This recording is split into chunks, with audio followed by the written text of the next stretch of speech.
The joint session will come to order.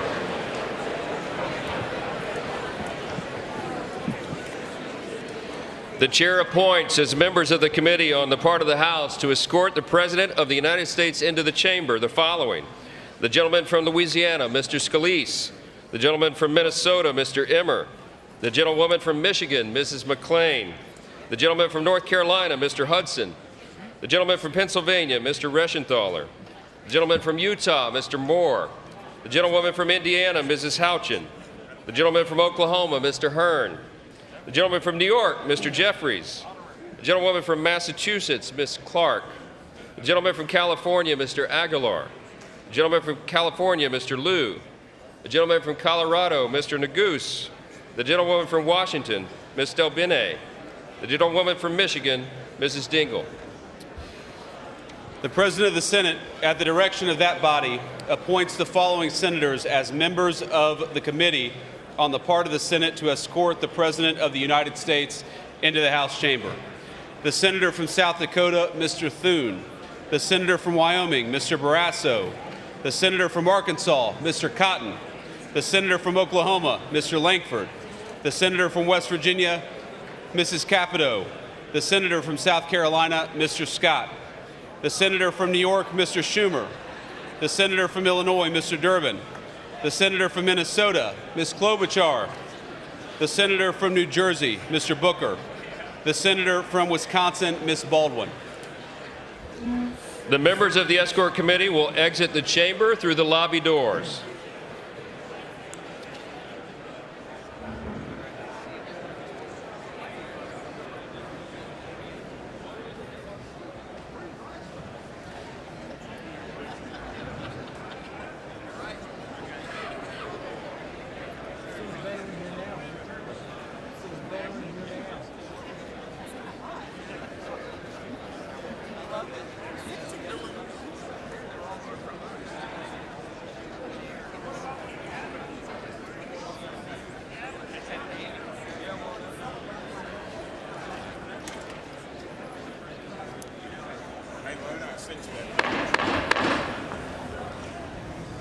Mr. Speaker, the Dean of the Diplomatic Corps.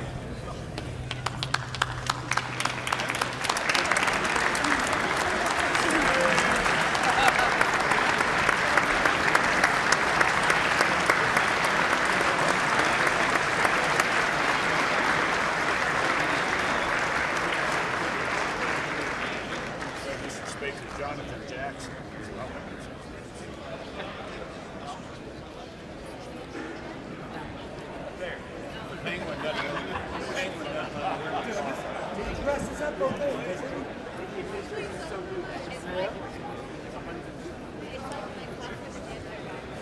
My wife loves this gray suit. I hate it, but I wear it. She's going to see me on TV. I'm a blazer, man.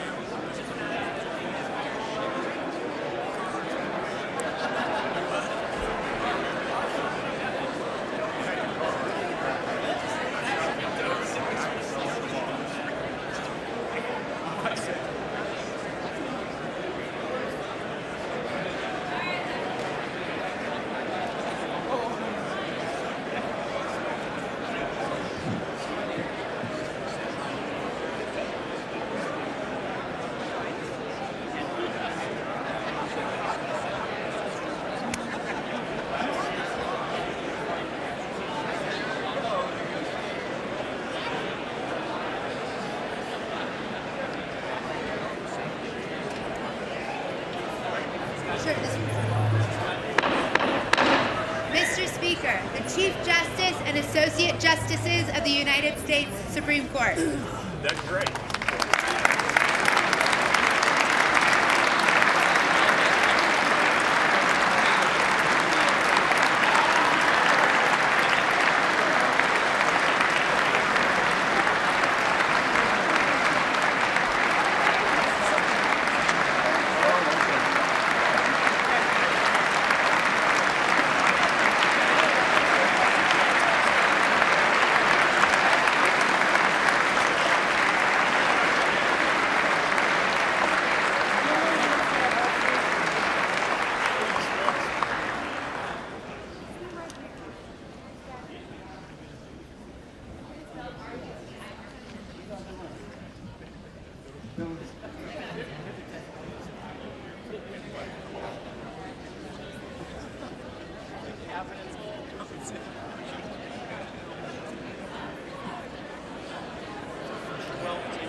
Mr. Speaker, the President's Cabinet.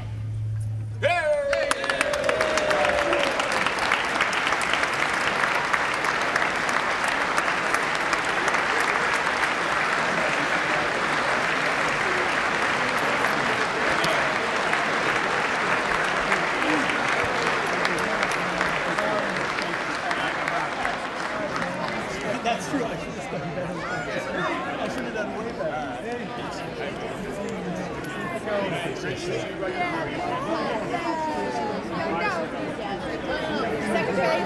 can't wait to connect with you. You have so much to talk. Yes.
Mr. Speaker, the President of the United States.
Thank you.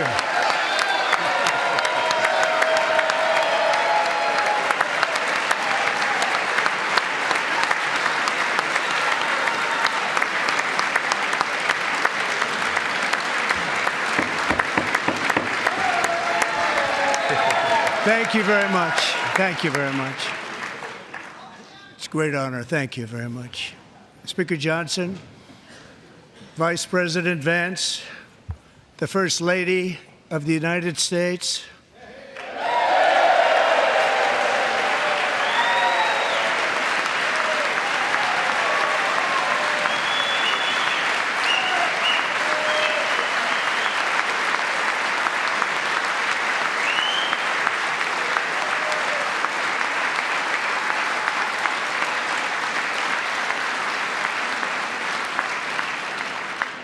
members of the United States Congress, thank you very much. And to my fellow citizens, America is back.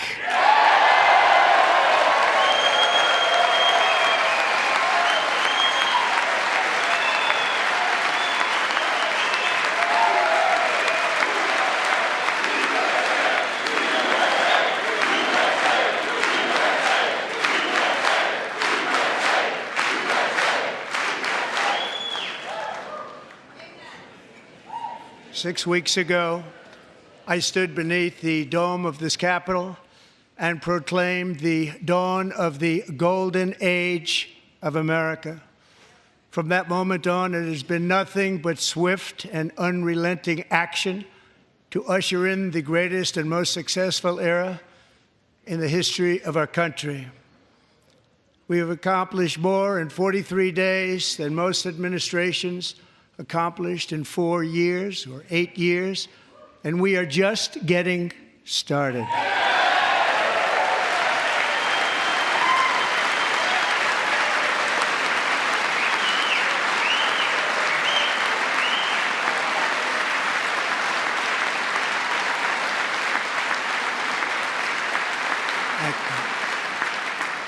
I return to this chamber tonight to report that America's momentum is back, our spirit is back, our pride is back, our confidence is back, and the American dream is surging bigger and better than ever before.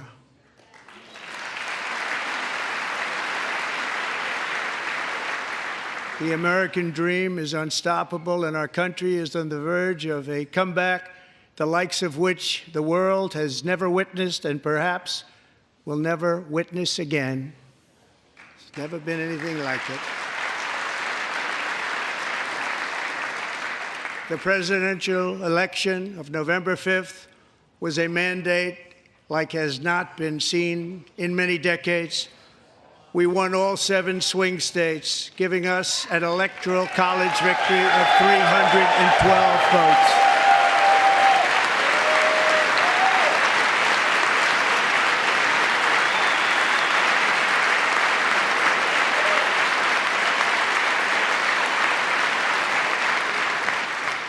We won the popular vote by big numbers and won counties in our country.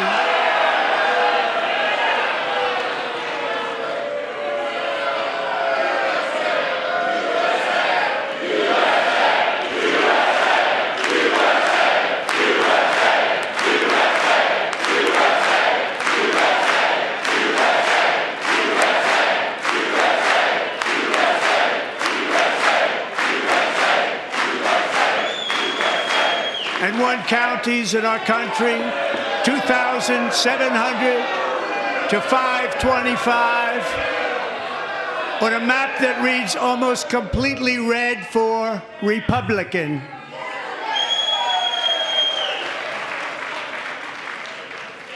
Now, for the first time in modern history, more Americans believe that our country is headed in the right direction than the wrong direction. In fact, it's an astonishing record, 27-point swing, the most ever.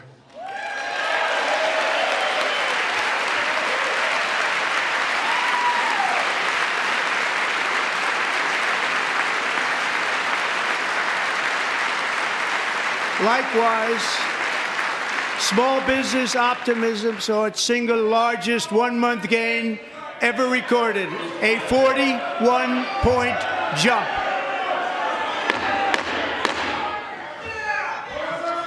Members are directed to uphold and maintain decorum in the House and to cease any further disruptions. That's your warning.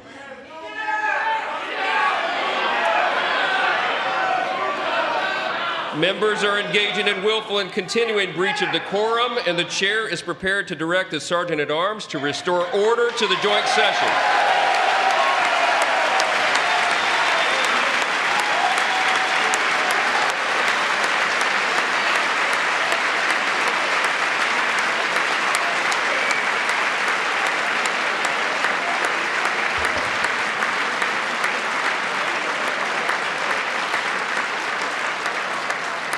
Mr. Green, take your seat. Take your seat, sir. Take your seat. Finding that members continue to engage in willful and concerted disruption of proper decorum, the chair now directs the Sergeant-at-Arms to restore order. Remove this gentleman from the chamber.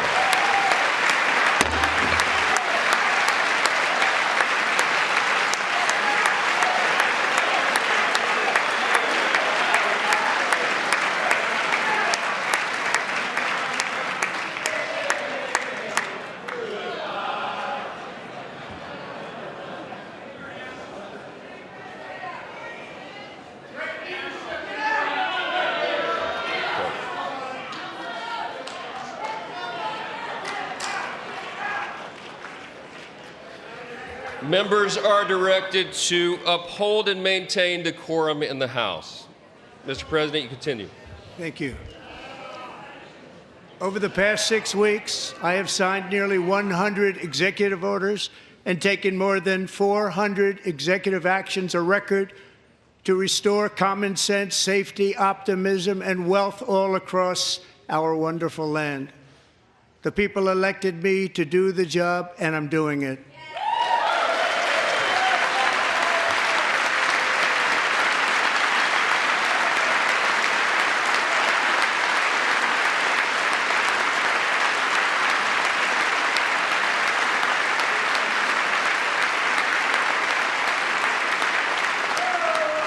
In fact, it has been stated by many that the first month of our presidency, it's our presidency, is the most successful in the history of our nation.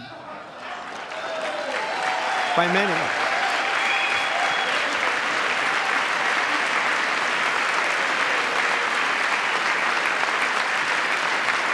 And what makes it even more impressive is that, do you know who number 2 is? George Washington. How about that? How about that? I don't know about that list, but we'll take it. Within hours of taking the oath of office, I declared a national emergency on our southern border, and I deployed the U.S. military and Border Patrol to repel the invasion of our country. And what a job they've done. As a result, illegal border crossings last month were by far the lowest ever recorded, ever.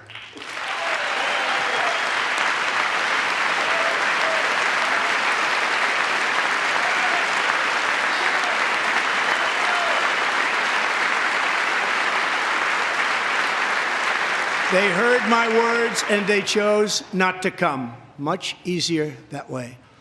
In comparison, under Joe Biden, the worst president in American history, there were hundreds of thousands of illegal crossings a month, and virtually all of them, including murderers, drug dealers, gang members, and people from mental institutions and insane asylums, were released into our country. Who would want to do that?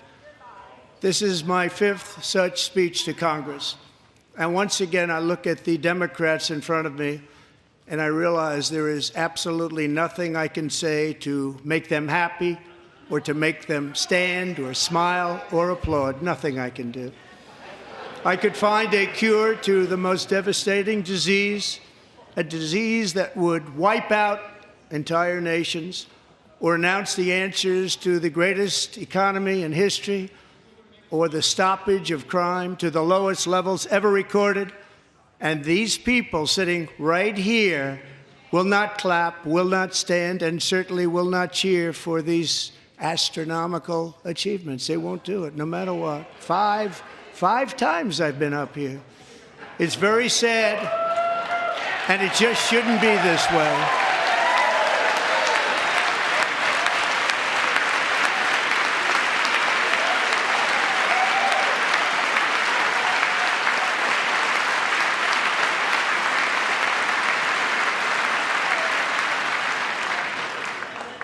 So Democrats sitting before me, for just this one night, why not join us in celebrating so many incredible wins for America?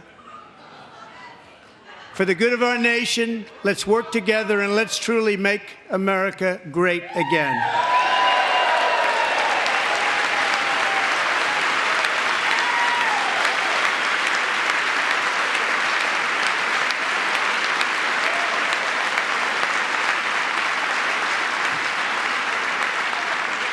Every day, my administration is fighting to deliver the change America needs to bring a future that America deserves, and we're doing it.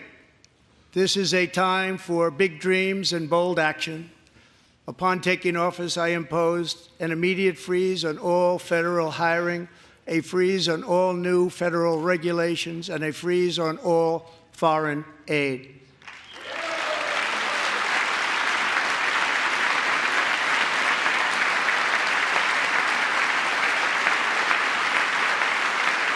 I terminated the ridiculous Green New Scam. I withdrew from the unfair Paris Climate Accord, which was costing us trillions of dollars that other countries were not paying. I withdrew from the corrupt World Health Organization.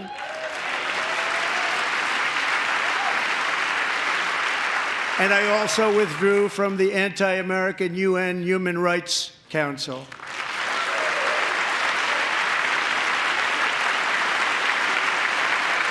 We ended all of Biden's environmental restrictions that were making our country far less safe and totally unaffordable.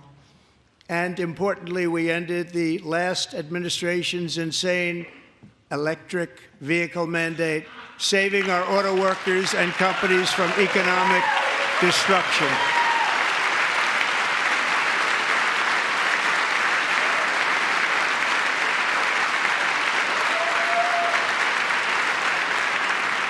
To unshackle our economy, I have directed that for every one new regulation, 10 old regulations must be eliminated, just like I did in my very successful first term.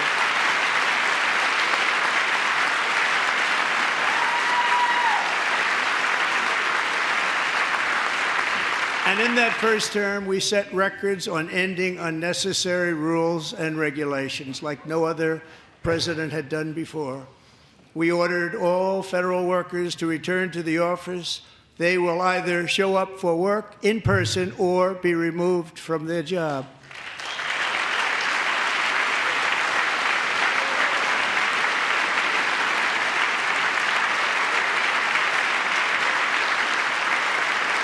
And we have ended weaponized government where, as an example, a sitting president is allowed to viciously prosecute his political opponent, like me. How did that work out? Not too good. Not too good.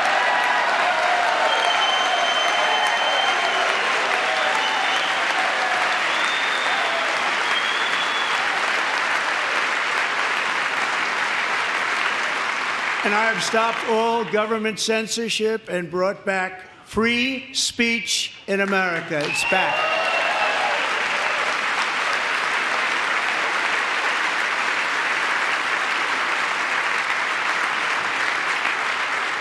And 2 days ago, I signed an order making English the official language of the United States of America.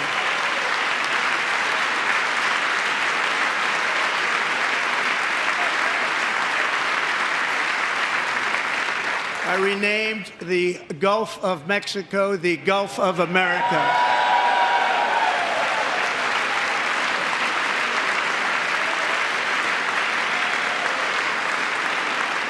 And likewise, I renamed, for a great president, William McKinley, Mount McKinley again.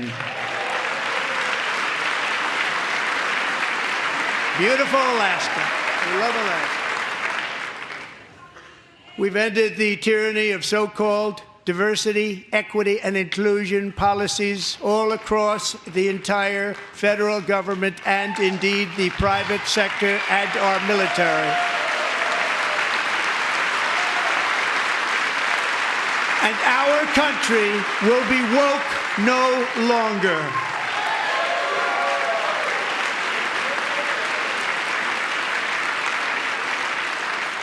We believe that whether you are a doctor, an accountant, a lawyer, or an air traffic controller, you should be hired and promoted based on skill and competence, not race or gender.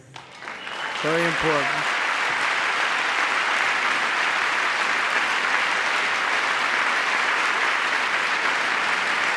You should be hired based on merit. And the Supreme Court, in a brave and very powerful decision, has allowed us to do so. Thank you. Thank you very much. Thank you. We have removed the poison of critical race theory from our public schools, and I signed an order making it the official policy of the United States government that there are only two genders, male and female.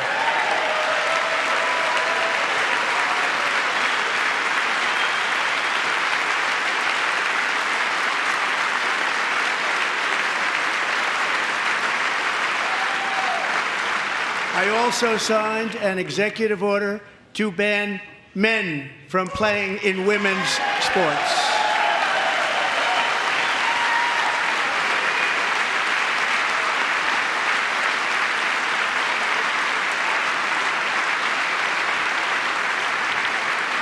Three years ago, Peyton McNabb was an all-star high school athlete, one of the best, preparing for a future in college sports. But when her girls' volleyball match was invaded by a male, he smashed the ball so hard in Peyton's face, causing traumatic brain injury, partially paralyzing her right side and ending her athletic career. It was a shot like she's never seen before. She's never seen anything like it. Peyton is here tonight in the gallery, and Peyton, from now on, schools will kick the men off the girls' team, or they will lose all federal funding.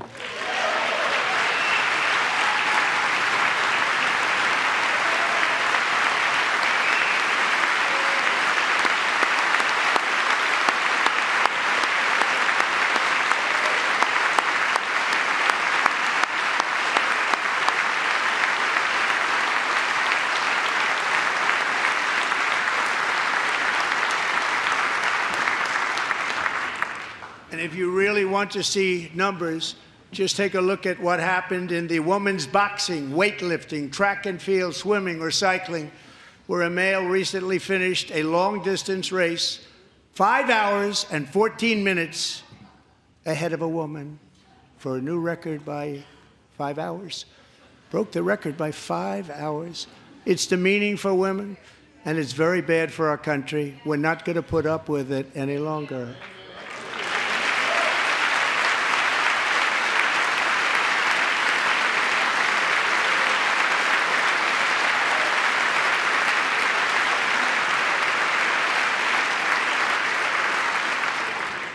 What I have just described is only a small fraction of the common sense revolution that is now, because of us, sweeping the entire world.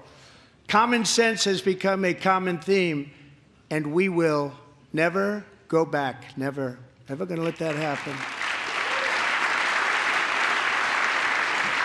Among my very highest priorities is to rescue our economy and get dramatic and immediate relief to working families.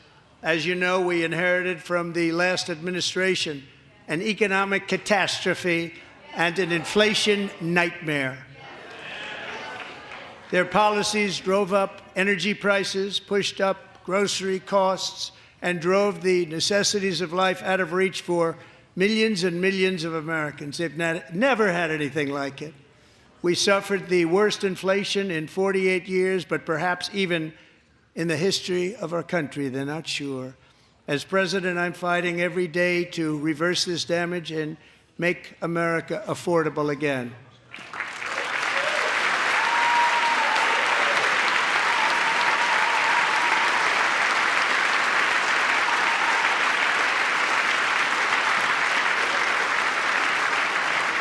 Joe Biden especially let the price of eggs get out of control. The egg price is out of control, and we're working hard to get it back down. Secretary, do a good job on that. You inherited a total mess from the previous administration. Do a good job.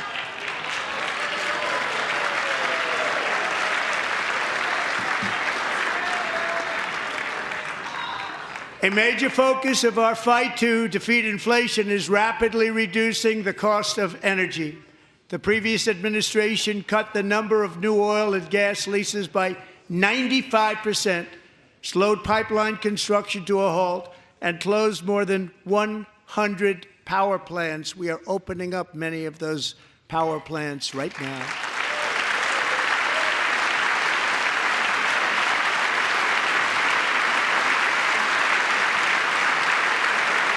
And frankly, we have never seen anything like it.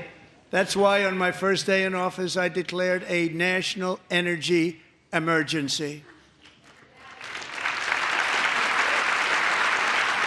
As you've heard me say many times, we have more liquid gold under our feet than any nation on earth, and by far. And now I fully authorize the most talented team ever assembled to go and get it. It's called Drill, Baby, Drill.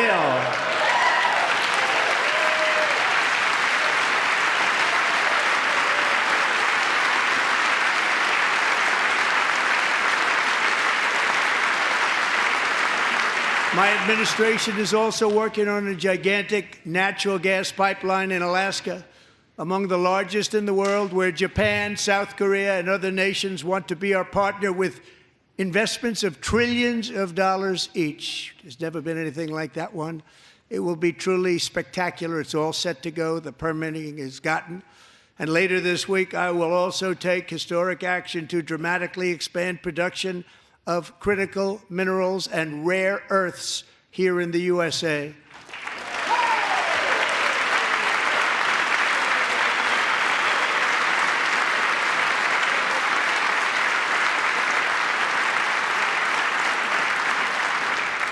To further combat inflation, we will not only be reducing the cost of energy, but will be ending the flagrant waste of taxpayer dollars.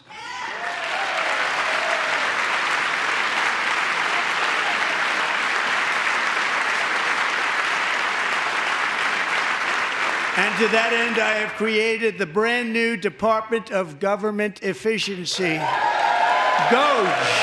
Perhaps you've heard of it. Perhaps.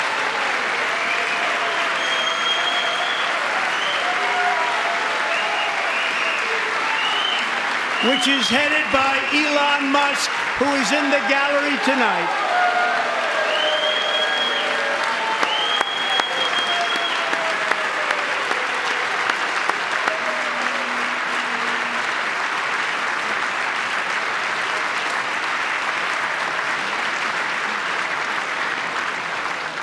Thank you, Elon. He's working very hard. He didn't need this.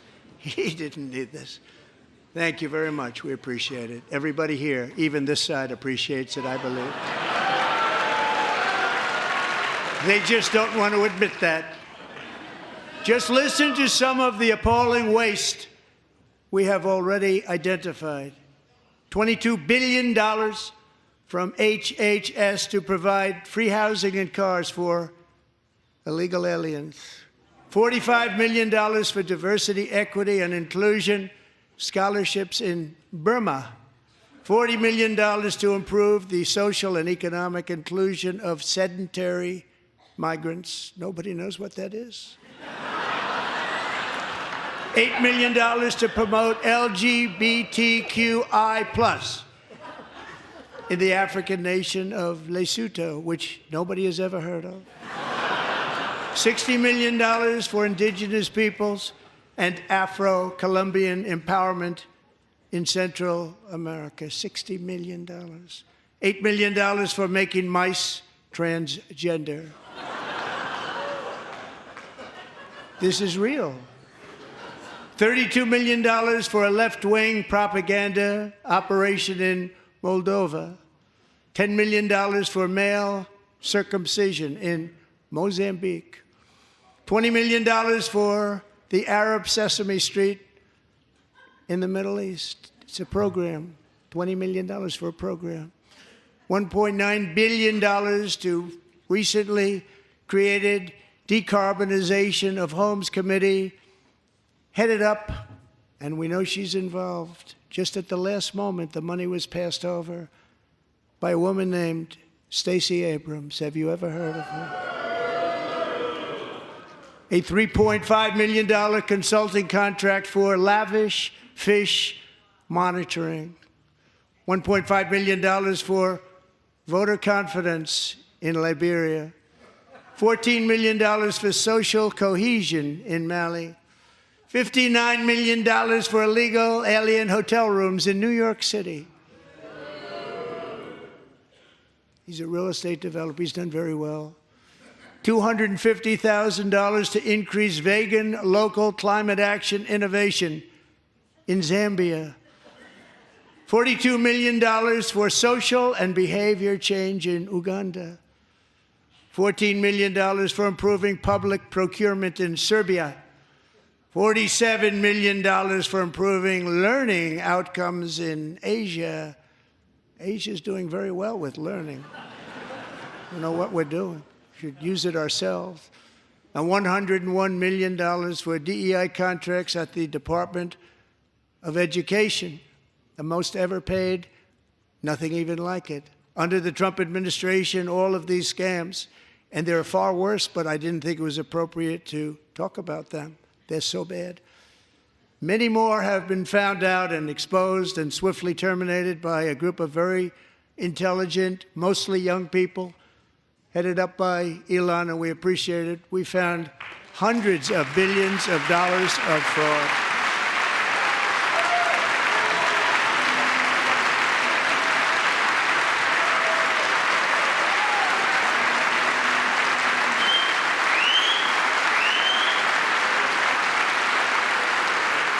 And we've taken back the money and reduced our debt to fight inflation and other things.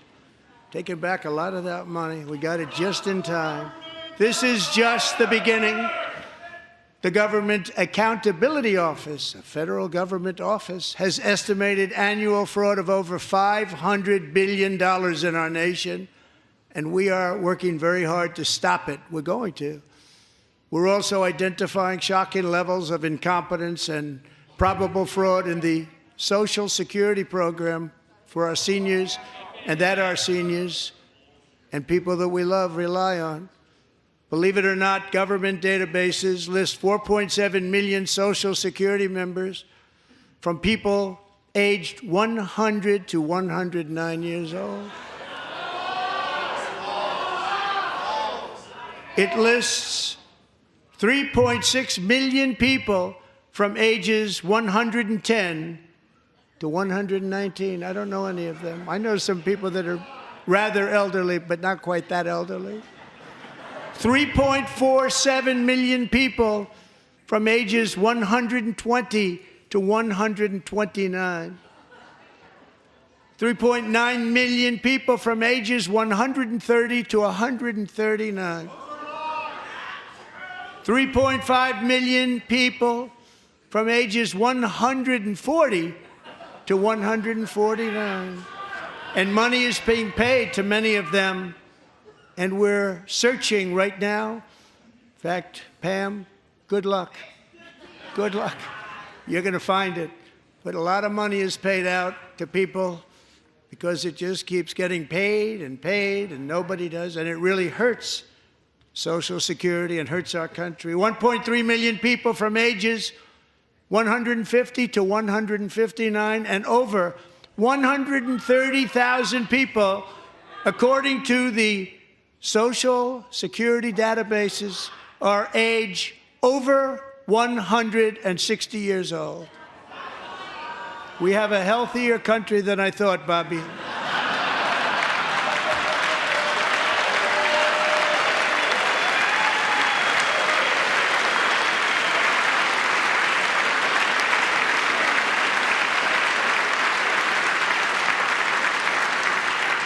Including, to finish, 1,039 people between the ages of 220 and 229, one person between the age of 240 and 249, and one person is listed at 360 years of age. More than 100 years older than our country. But we're going to find out where that money's going, and it's not going to be pretty. By slashing all of the fraud, waste, and theft we can find, we will defeat inflation, bring down mortgage rates, lower car payments and grocery prices, protect our seniors, and put more money in the pockets of American families.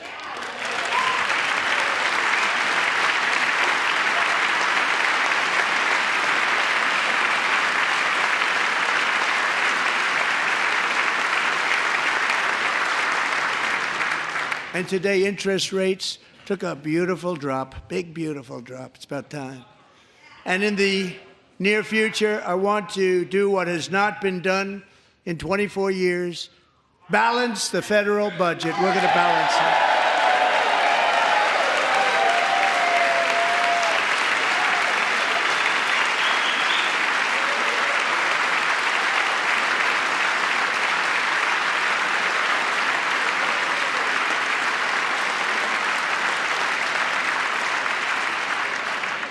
With that goal in mind, we have developed in great detail what we are calling the Gold Card, which goes on sale very, very soon.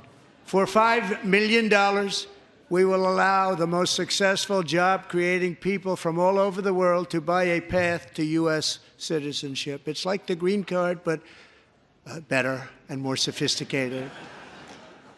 And these people will have to pay tax in our country. They won't have to pay tax from where they came.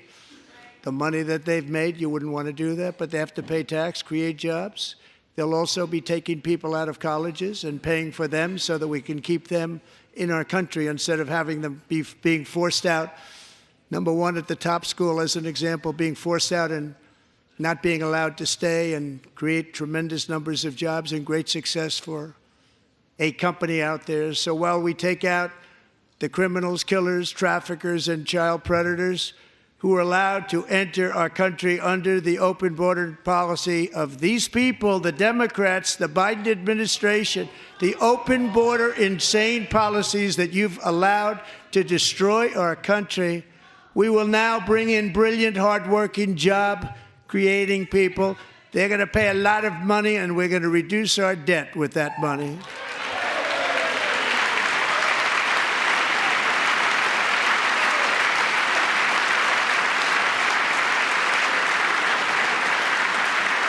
Americans have given us a mandate for bold and profound change. For nearly 100 years, the federal bureaucracy has grown until it has crushed our freedoms, ballooned our deficits, and held back America's potential in every possible way. The nation founded by pioneers and risk-takers now drowns under millions and millions of pages of regulations and debt. Approvals that should take 10 days to get instead take 10 years, 15 years, and even 20 years before you're rejected. Meanwhile, we have hundreds of thousands of federal workers who have not been showing up to work. My administration will reclaim power from this unaccountable bureaucracy, and we will restore true democracy to America again.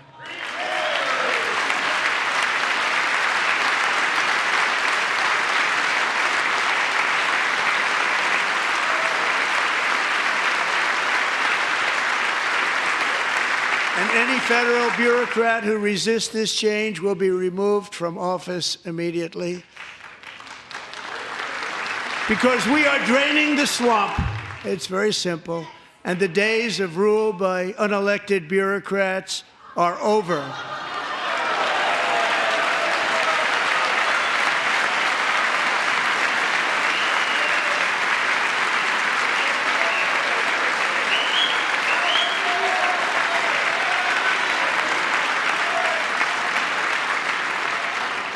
And the next phase of our plan to deliver the greatest economy in history is for this Congress to pass tax cuts for everybody. They're in there. They're waiting for you to vote. And I'm sure that the people on my right, I don't mean the Republican right, but my right here, I'm sure you're going to vote for those tax cuts, because otherwise I don't believe the people will ever vote you into office. So I'm doing you a big favor by telling you that. But I know this group is going to be voting for the tax.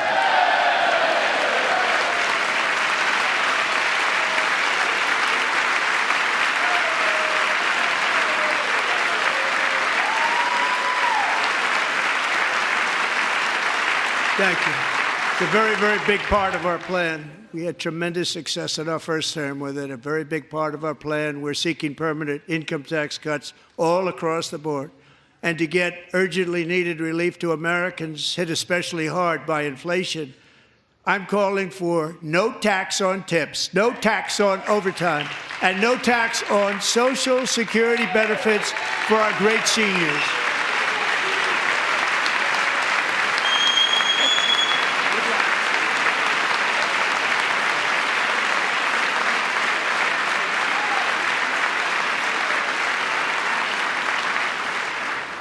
And I also want to make interest payments on car loans tax deductible, but only if the car is made in America.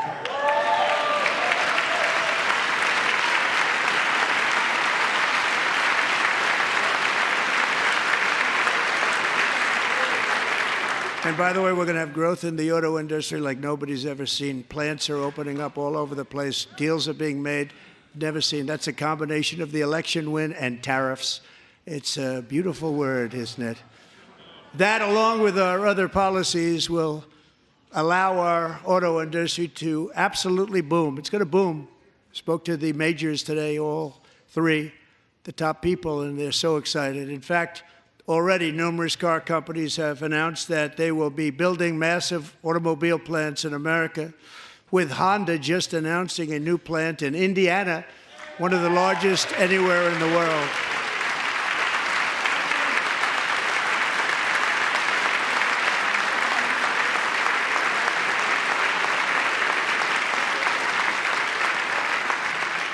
And this has taken place since our great victory on November 5th, a date which will hopefully go down as one of the most important in the history of our country.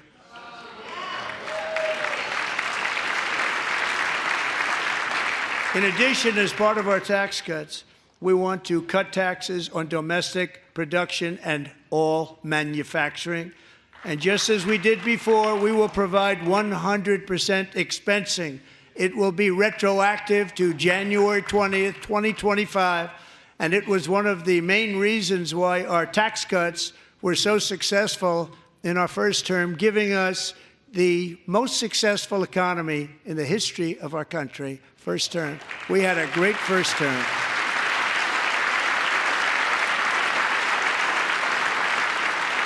If you don't make your product in America, however, under the Trump administration, you will pay a tariff, and in some cases, a rather large one. Other countries have used tariffs against us for decades, and now it's our turn to start using them against those other countries. On average, the European Union, China, Brazil, India, Mexico, and Canada, have you heard of them? And countless other nations charge us tremendously higher tariffs than we charge them. It's very unfair. India charges us auto tariffs higher than 100%. China's average tariff on our products is twice what we charge them. And South Korea's average tariff is 4 times higher. Think of that, 4 times higher. And we give so much help militarily and in so many other ways to South Korea, but that's what happens.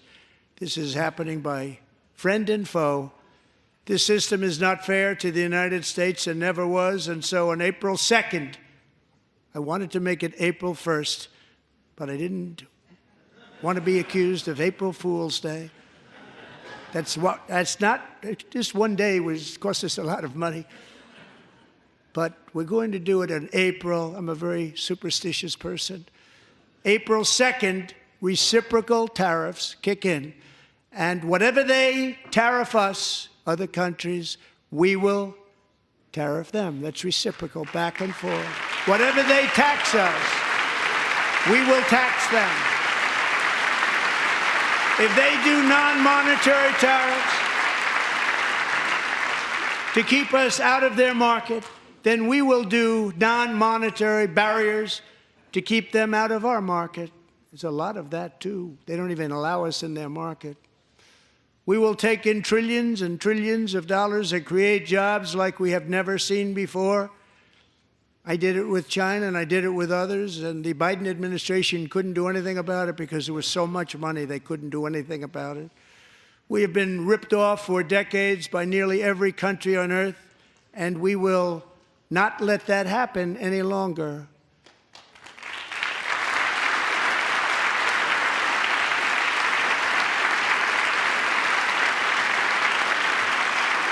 Much has been said over the last 3 months about Mexico and Canada, but we have very large deficits with both of them. But even more importantly, they've allowed fentanyl to come into our country at levels never seen before, killing hundreds of thousands of our citizens and many very young, beautiful people, destroying families. Nobody's ever seen anything like it. They are, in effect, receiving subsidies of hundreds of billions of dollars. We pay subsidies to Canada and to Mexico of hundreds of billions of dollars, and the United States will not be doing that any longer. We're not going to do it any longer.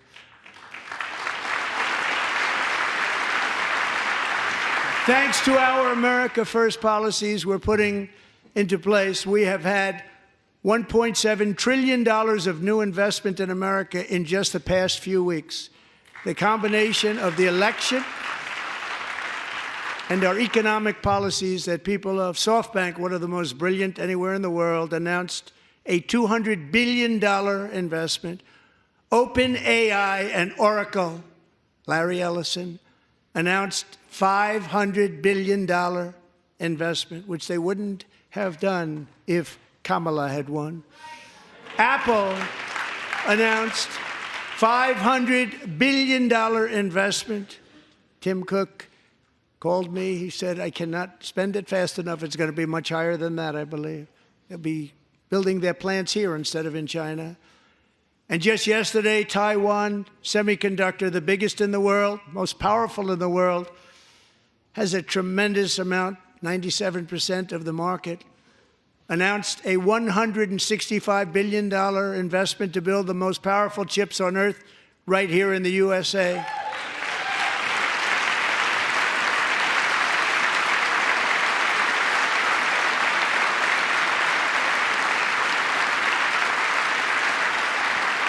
And we're not giving them any money. Your CHIPS Act is a horrible, horrible thing. We give hundreds of billions of dollars, and it doesn't mean a thing. They take our money and they don't spend it. All that meant to them, we're giving them no money. All that was important to them was they didn't want to pay the tariffs, so they came and they're building, and many other companies are coming. We don't have to give them money. We just want to protect our businesses and our people. And they will come because they won't have to pay tariffs if they build in America. So it's very amazing. You should get rid of the CHIP Act, and whatever's left over, Mr. Speaker, you should use it to reduce debt or any other reason you want to.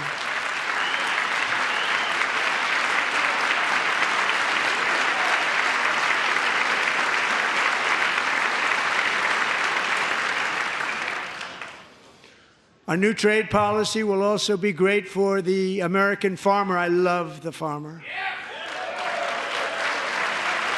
Who will now be selling into our home market, the USA, because nobody is going to be able to compete with you because there's goods that come in from other countries and companies. They're really in a bad position in so many different ways. They're uninspected. They may be very dirty and disgusting, and they come in and they pour in, and they hurt our American farmers. The tariffs will go on agricultural product coming into America, and our farmers, starting on April 2nd, it may be a little bit of an adjustment period. We had that before when I made the deal with China, $50 billion of purchases, and I said, just bear with me, and they did. They did. Probably have to bear with me again, and this will be even better. That was great. The problem with it was that Biden didn't enforce it. He didn't enforce it. $50 billion of purchases, and we were doing great, but Biden did not enforce it, and it hurt our farmers. But our farmers are going to have a field day right now. So to our farmers, have a lot of fun. I love you too. I love you too. It's all going to happen.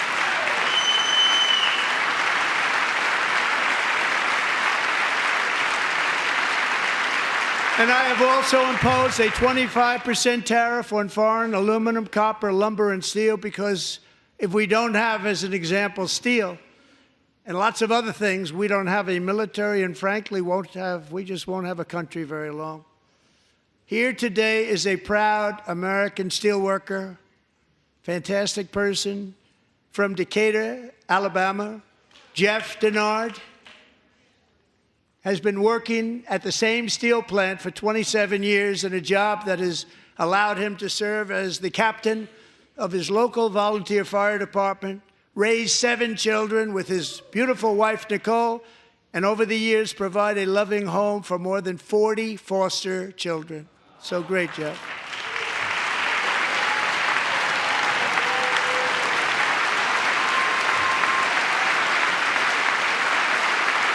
Thank you, Jeff. Thank you, Jeff.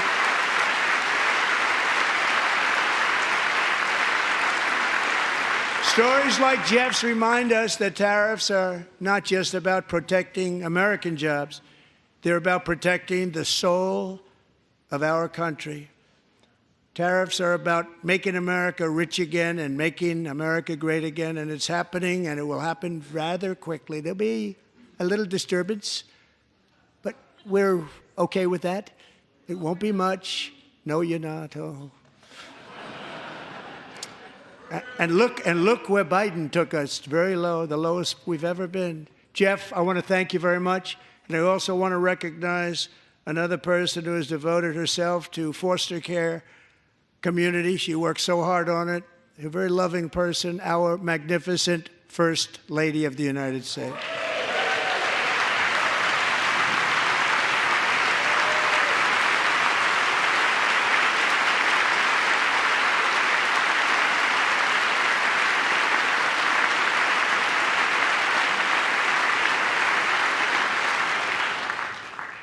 Melania's work has yielded incredible results, helping prepare our nation's future leaders as they enter the workforce.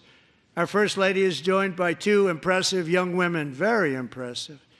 Haley Ferguson, who benefited from the First Lady's Fostering the Future initiative and is poised to complete her education and become a teacher. And Elliston Berry, who became a victim of an illicit deepfake image produced by a peer. With Elliston's help, the Senate just passed the Take It Down Act, and this is so important. Thank you very much, John. John Thune, thank you. Stand up, John. Thank you, John.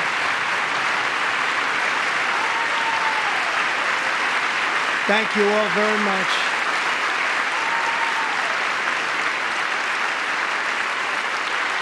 Thank you.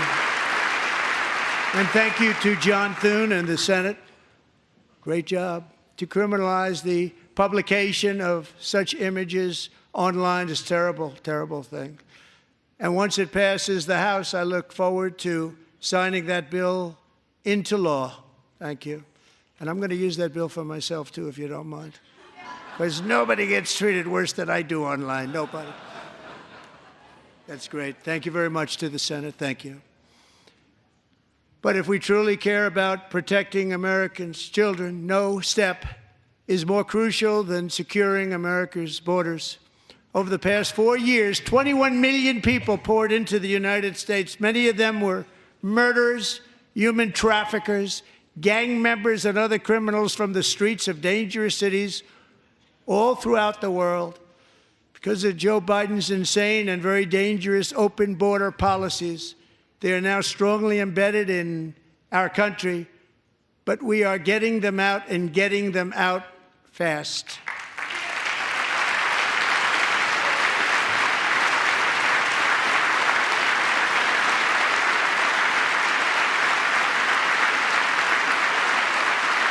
And I want to thank Tom Homan and Christy. I want to thank you and Paul of Border Patrol. I want to thank you. What a job they've all done, everybody. Border Patrol, ICE, law enforcement in general is incredible. We have to take care of our law enforcement. Have to.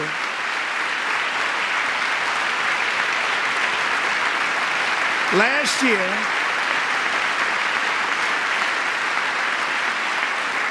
a brilliant 22-year-old nursing student named Lakin Riley, the best in her class, admired by everybody, went out for a jog on the campus of the University of Georgia. That morning, Lakin was viciously attacked, assaulted, beaten, brutalized, and horrifically murdered. Lakin was stolen from us by a savage illegal alien gang member who was arrested while trespassing across Biden's open southern border and then set loose into the United States under the heartless policies of that failed administration. It was indeed a failed administration. He had then been arrested and released in a Democrat-run sanctuary city, a disaster, before ending the life of this beautiful young angel. With us this evening are Lakin's beloved mother, Allison, and her sister, Lauren.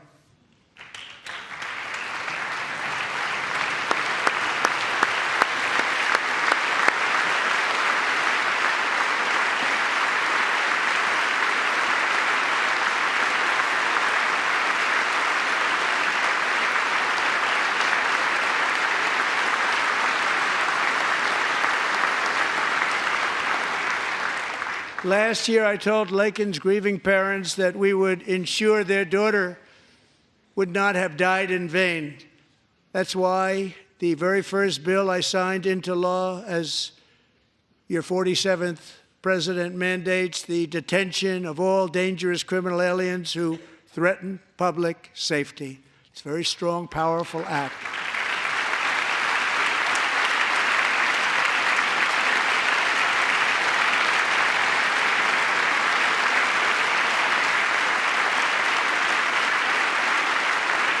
It's called the Lakin-Riley Act. So Allison and Lauren, America will never, ever forget our beautiful Lakin Hope Riley.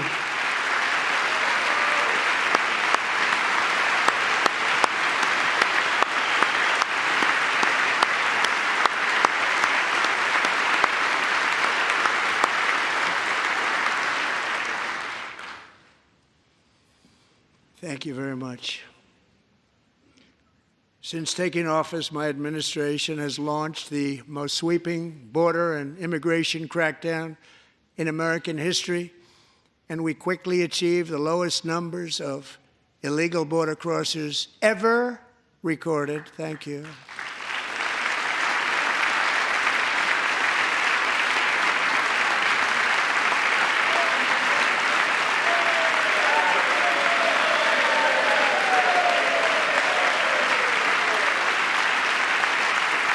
The media and our friends in the Democrat Party kept saying we needed new legislation, we must have legislation to secure the border.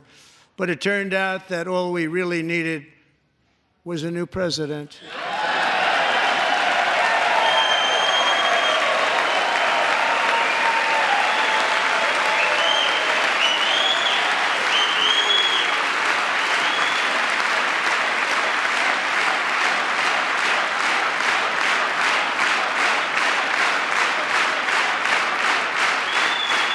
Thank you.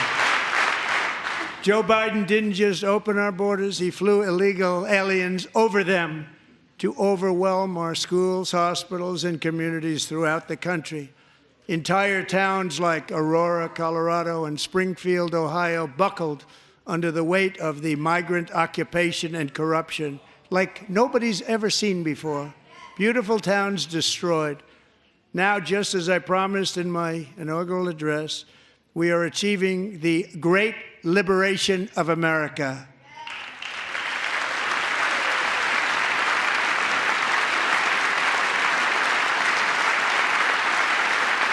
But there still is much work to be done. Here tonight is a woman I have gotten to know, Alexis Nungari from Houston.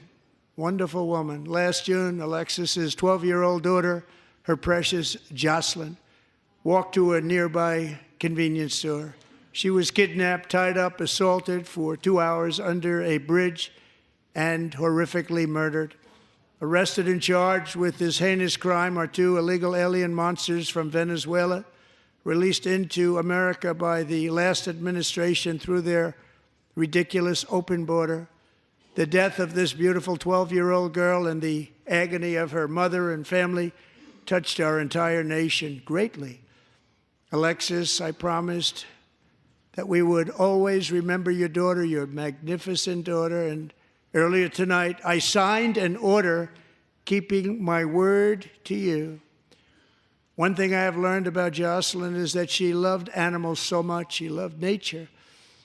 Across Galveston Bay, from where Jocelyn lived in Houston, you will find a magnificent national wildlife refuge, a pristine, peaceful, 34,000-acre sanctuary for all of God's creatures on the edge of the Gulf of America. Alexis, moments ago, I formally renamed that refuge in loving memory of your beautiful daughter, Jocelyn. So, Mr. Vice President, if you would, may I have the order?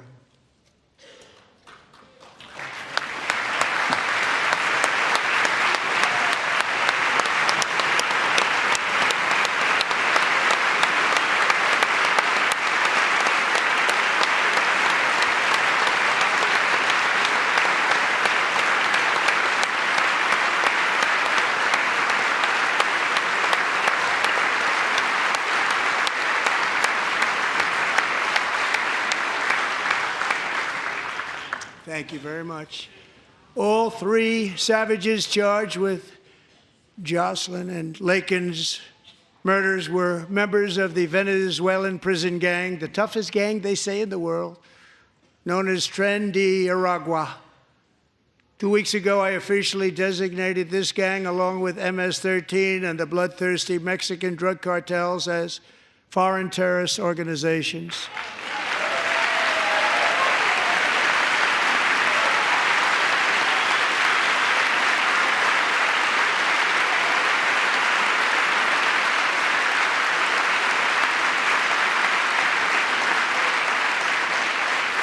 They are now officially in the same category as ISIS, and that's not good for them. Countless thousands of these terrorists were welcomed into the U.S. by the Biden administration. But now every last one will be rounded up and forcibly removed from our country, or, if they're too dangerous, put in jails, standing trial in this country, because we don't want them to come back ever. With us this evening is a warrior on the front lines of that battle, Border Patrol Agent Roberto Ortiz. Great guy.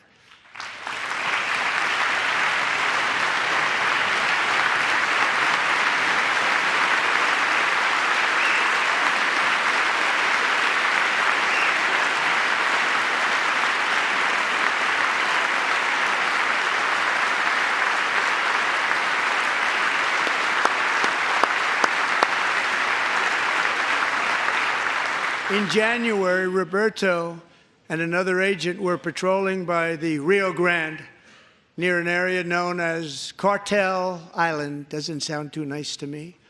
When heavily armed gunmen started shooting at them. Roberto saw that his partner was totally exposed, at great danger, and he leapt into action, returning fire and providing crucial seconds for his fellow agent to seek safety, just barely. I have some of the prints of that event, and it was not good. Agent Ortiz, we salute you for your great courage and for your line of fire that you took and for the bravery that you showed. We honor you, and we will always honor you. Thank you, Roberto, very much.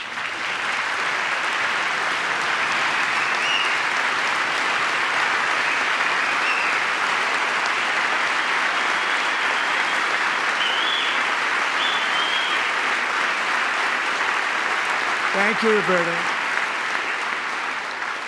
And I actually got to know him on my many calls to the border. He's a great gentleman.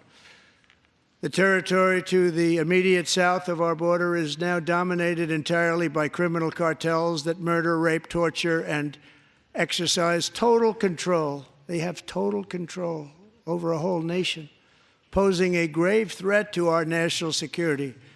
The cartels are waging war on America, and it's time for America to wage war on the cartels, which we are doing.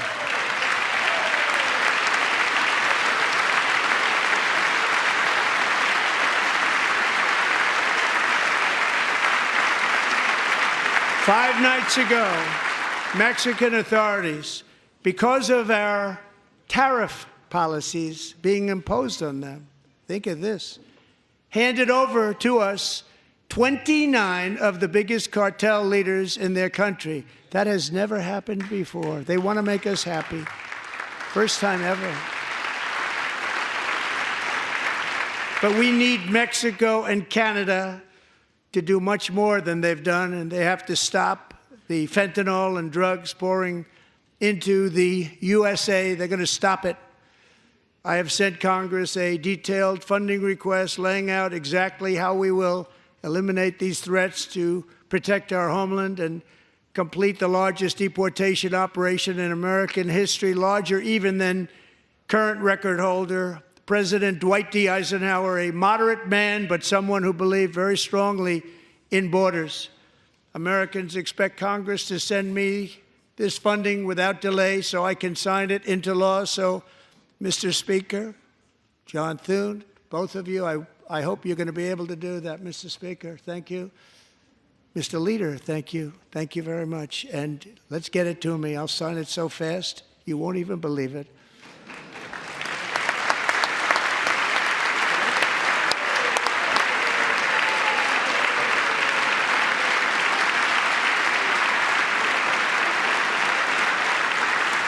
And as we reclaim our sovereignty, we must also bring back law and order to our cities and towns.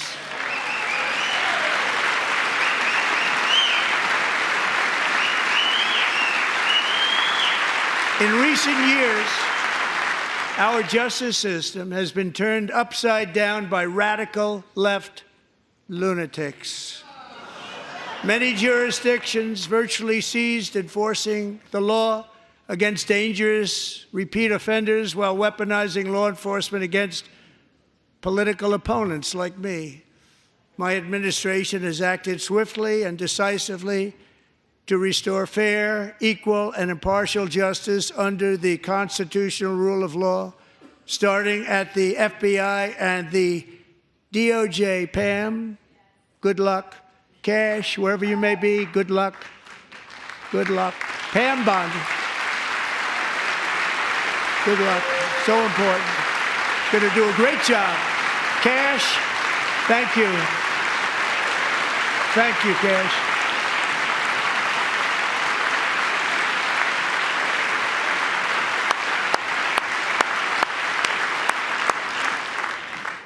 They've already started very strong. They're going to do a fantastic job. You're going to be very proud of them. We're also once again giving our police officers the support, protection, and respect they so dearly deserve. They have to get it. They have such a hard, dangerous job, but we're going to make it less dangerous. The problem is the bad guys don't respect the law, but they're starting to respect it, and they soon will respect it. This also includes our great fire departments throughout the country. Our firemen and women are unbelievable people, and we'll never forget them. And besides that, they voted for me in record numbers, so I have no choice.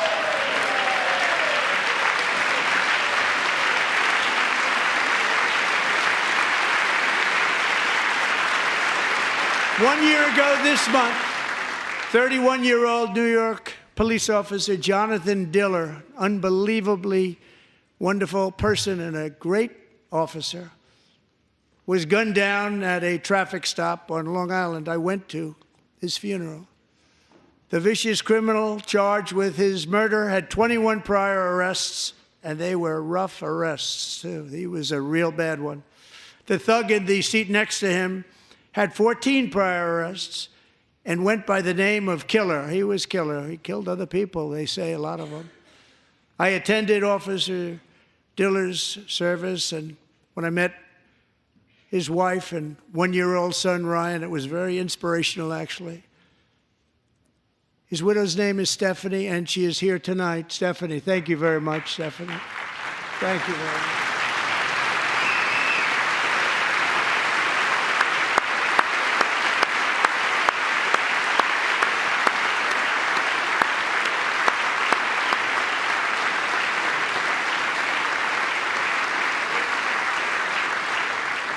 Stephanie, we're going to make sure that Ryan knows his dad was a true hero, New York's finest, and we're going to get these cold-blooded killers and repeat offenders off our streets, and we're going to do it fast. Got to stop it. They get out with 28 arrests. They push people into subway trains. They hit people over the head, back of the head with baseball bats. We got to get them out of here. I've already signed an executive order requiring a mandatory death penalty for anyone who murders a police officer, and tonight I'm asking Congress to pass that policy into permanent law.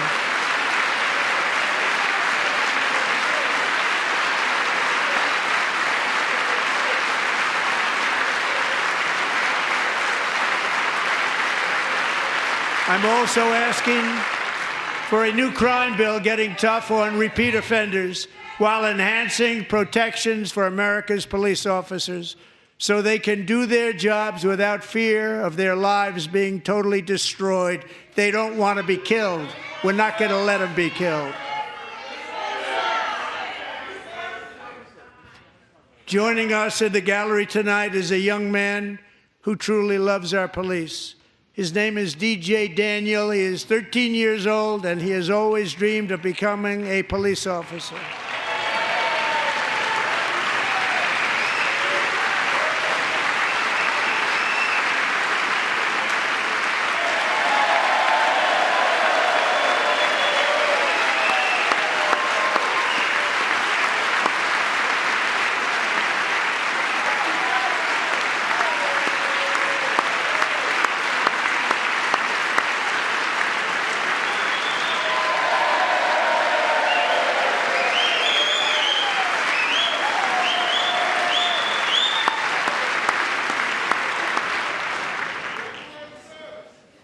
But in 2018, DJ was diagnosed with brain cancer. The doctors gave him 5 months at most to live. That was more than 6 years ago.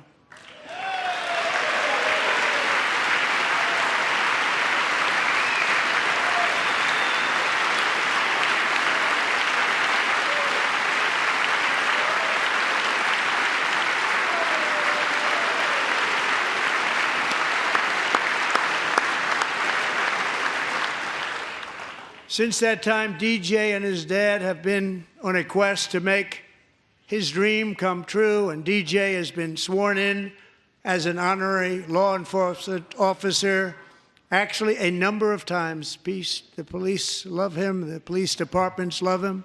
And tonight, DJ, we're going to do you the biggest honor of them all. I am asking our new Secret Service Director, Sean Curran, to officially make you an agent of the United States Secret Service.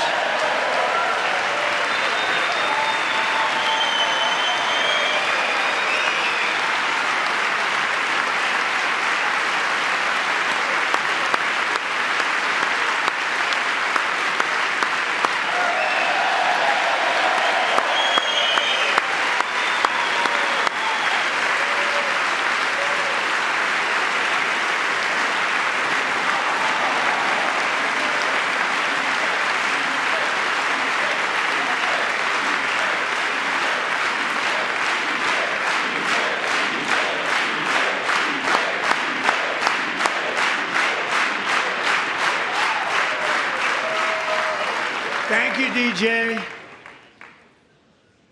DJ's doctors believe his cancer likely came from a chemical he was exposed to when he was younger. Since 1975, rates of child cancer have increased by more than 40%. Reversing this trend is one of the top priorities for our new presidential commission to make America healthy again, chaired by our new Secretary of Health and Human Services, Robert F. Kennedy, Jr.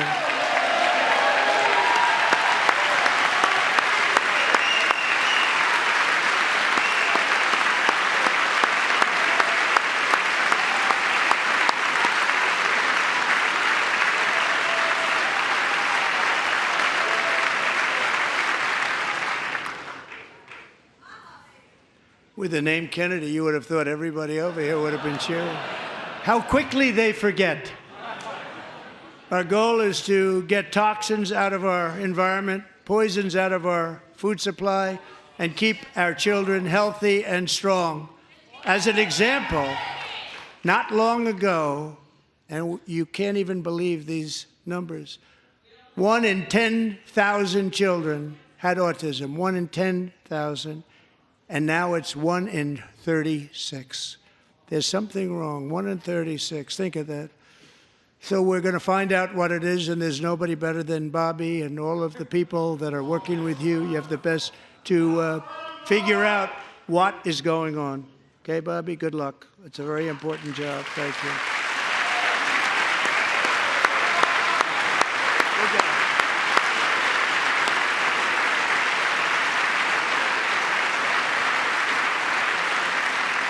Thank you. My administration is also working to protect our children from toxic ideologies in our schools. A few years ago, January Littlejohn and her husband discovered that their daughter's school had secretly socially transitioned their 13-year-old little girl. Teachers and administrators conspired to deceive January and her husband while encouraging her daughter to use a new name and pronouns. They, them pronoun, actually, all without telling January, who is here tonight and is now a courageous advocate against this form of child abuse. January, thank you. Thank you. Thank you very much.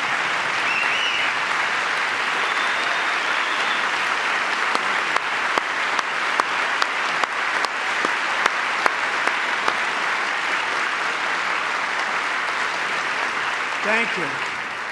Stories like this are why, shortly after taking office, I signed an executive order banning public schools from indoctrinating our children with transgender ideology.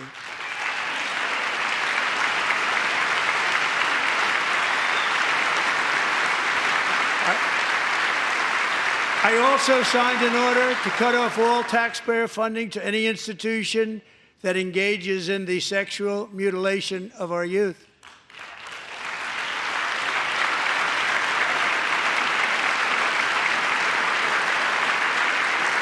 And now I want Congress to pass a bill permanently banning and criminalizing sex changes on children and forever ending the lie that any child is trapped in the wrong body. This is a big lie.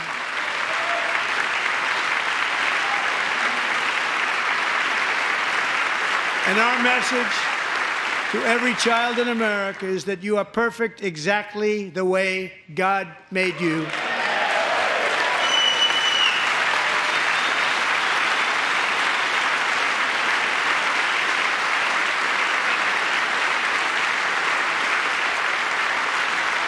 Because we're getting wokeness out of our schools and out of our military, and it's already out, and it's out of our society. We don't want it. Wokeness is trouble. Wokeness is bad. It's gone. It's gone. And we feel so much better for it, don't we? Don't we feel better? Our service members won't be activists and ideologues. They will be fighters and warriors. They will fight for our country. And Pete, congratulations.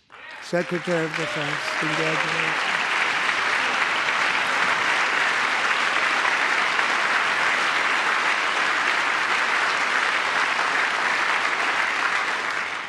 And he's not big into the woke movement, I can tell you. I know him well. I am pleased to report that in January, the U.S. Army had its single best recruiting month in 15 years, and that all armed services are having among the best recruiting results ever in the history of our services. What a difference.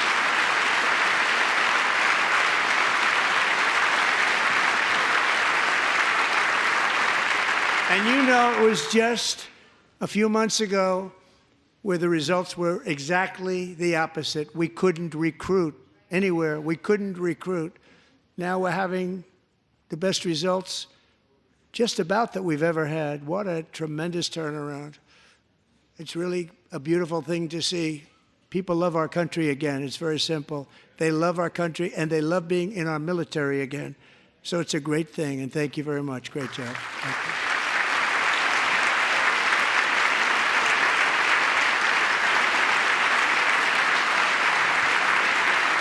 We're joined tonight by a young man, Jason Hartley, who knows the weight of that call of duty. Jason's father, grandfather, and great-grandfather all wore the uniform. Jason tragically lost his dad, who was also a Los Angeles County Sheriff's deputy when he was just a boy, and now he wants to carry on the family legacy of service.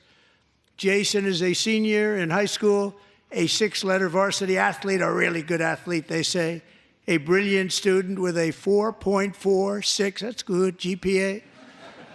And his greatest dream is to attend the U.S. Military Academy at West Point.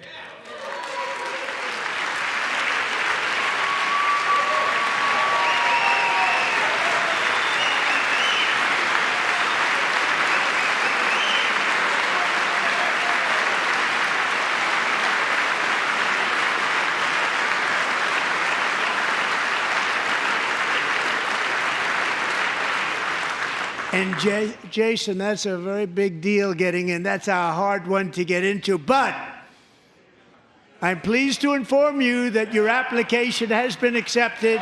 You will soon be joining the Corps of Cadets.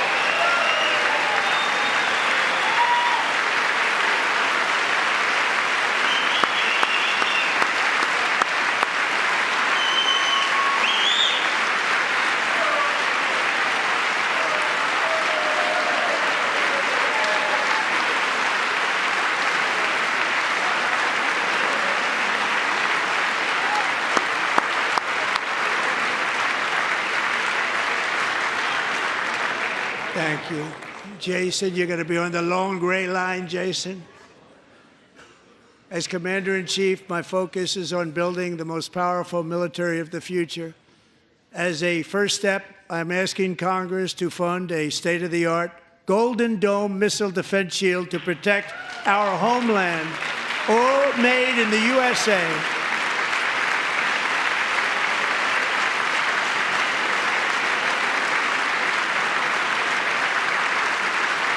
And Ronald Reagan wanted to do it long ago, but the technology just wasn't there, not even close. But now we have the technology. It's incredible, actually. And other places, they have it. Israel has it. Other places have it. And the United States should have it too, right, Tim, right? They should have it too. So I want to thank you. But it's a very, very important. This is a very dangerous world. We should have it. We want to be protected, and we're going to protect our citizens like never before. To boost our defense industrial base, we are also going to resurrect the American shipbuilding industry, including commercial shipbuilding and military shipbuilding.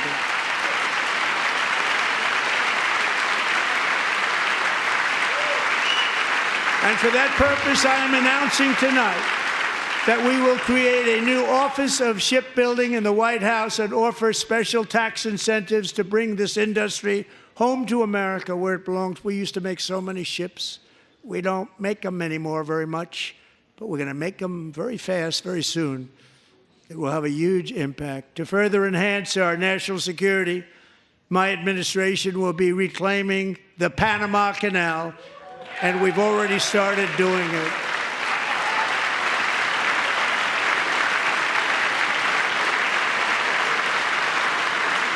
Just today, a large American company announced they are buying both ports around the Panama Canal and lots of other things having to do with the Panama Canal and a couple of other canals.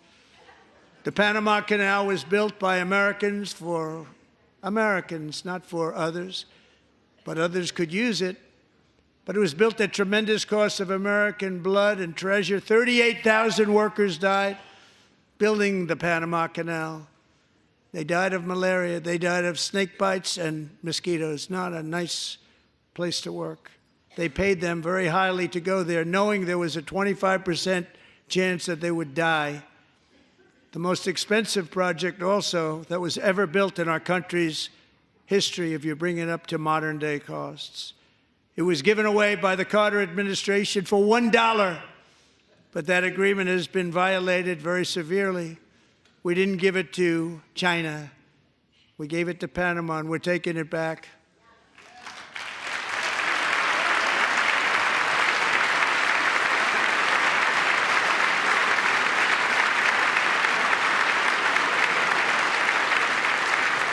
And we have Marco Rubio in charge. Good luck, Marco.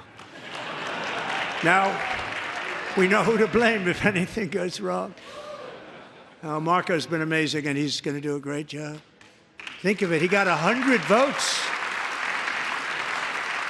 You know, he was approved with actually 99, but the 100th was this gentleman, and I feel very certain. So let's assume he got 100 votes. And I'm either very, very happy about that or I'm very concerned about it. But he's already proven. I mean, he's a great gentleman. He's respected by everybody, and we appreciate you voting for Marco. He's going to do a fantastic job. Thank you.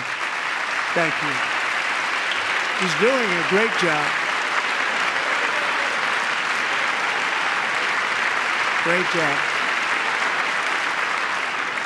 And I also have a message tonight for the incredible people of Greenland. We strongly support your right to determine your own future. And if you choose, we welcome you into the United States of America. We need Greenland for national security and even international security, and we're working with everybody involved to try and get it. But we need it really for international world security, and I think we're going to get it. One way or the other, we're going to get it. We will keep you safe.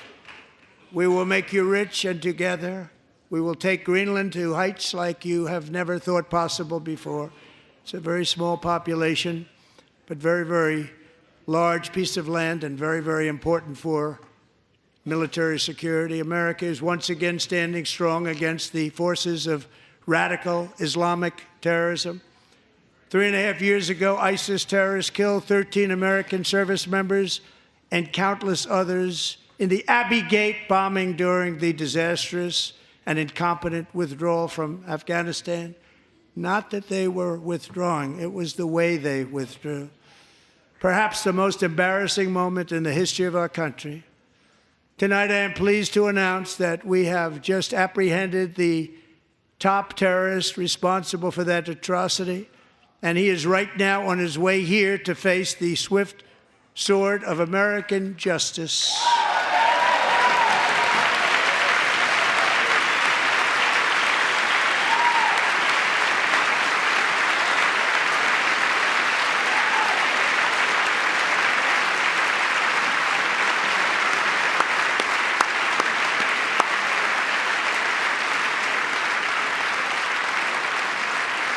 And I want to thank especially the government of Pakistan for helping arrest this monster. This was a very momentous day for those 13 families who I actually got to know very well, most of them, whose children were murdered, and the many people that were so badly, over 42 people, so badly injured on that fateful day in Afghanistan. What a horrible day.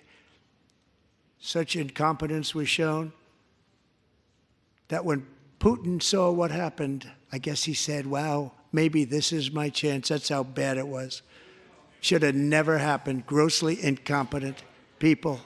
I spoke to many of the parents and loved ones, and they're all in our hearts tonight.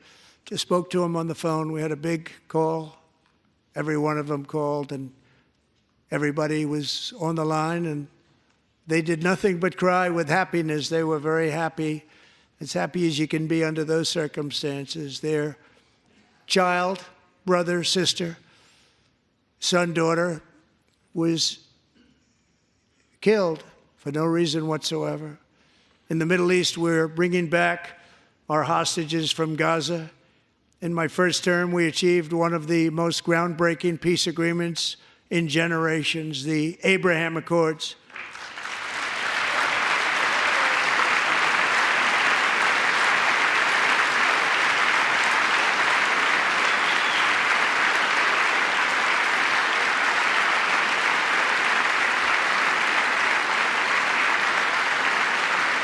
And now we're going to build on that foundation to create a more peaceful and prosperous future for the entire region. A lot of things are happening in the Middle East. People have been talking about that so much lately with everything going on with Ukraine and Russia. But a lot of things are happening in the Middle East. It's a rough neighborhood, actually. I'm also working tirelessly to end the savage conflict in Ukraine. Millions of Ukrainians and Russians have been needlessly killed or wounded in this horrific and brutal conflict with no end in sight. The United States has sent hundreds of billions of dollars to support Ukraine's defense with no security, with no anything.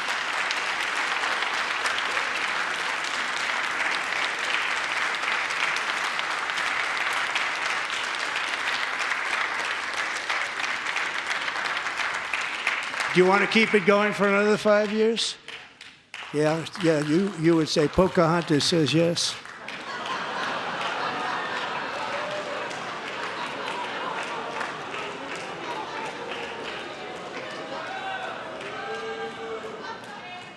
$2,000 people are being killed every single week. More than that. They're Russian young people. They're Ukrainian young people. They're not Americans. But I want it to stop.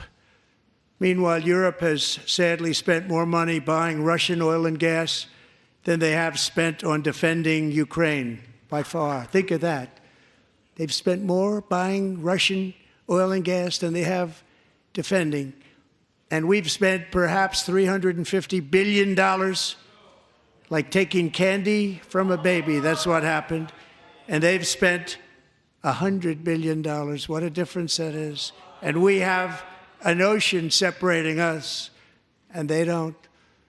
But we're getting along very well with them, and lots of good things are happening.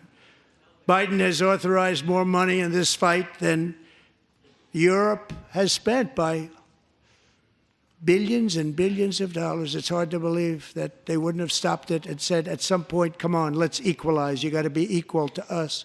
But that didn't happen. Earlier today, I received an important letter from President Zelensky of Ukraine.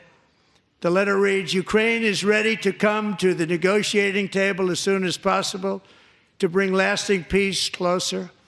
Nobody wants peace more than the Ukrainians, he said. My team and I stand ready to work under President Trump's strong leadership to get a peace that lasts. We do really value how much America has done to help Ukraine maintain its sovereignty and independence. Regarding the agreement on minerals and security, Ukraine is ready to sign it at any time that is convenient for you. I appreciate that he sent this letter, just got it a little while ago. Simultaneously, we've had serious discussions with Russia and have received strong signals that they are ready for peace. Wouldn't that be beautiful? Wouldn't that be beautiful?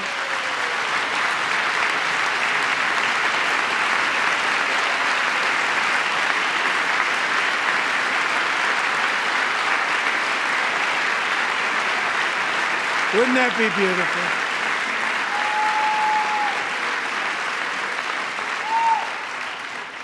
It's time to stop this madness. It's time to halt the killing. It's time to end this senseless war. If you want to end wars, you have to talk to both sides. Nearly 4 years ago, amid rising tensions, a history teacher named Mark Fogel was detained in Russia and sentenced to 14 years in a penal colony. Rough stuff. The previous administration barely lifted a finger to help him. They knew he was innocent, but they had no idea where to begin. But last summer, I promised his 95-year-old mother, Malphine, that we would bring her boy safely back home. After 22 days in office, I did just that, and they are here tonight.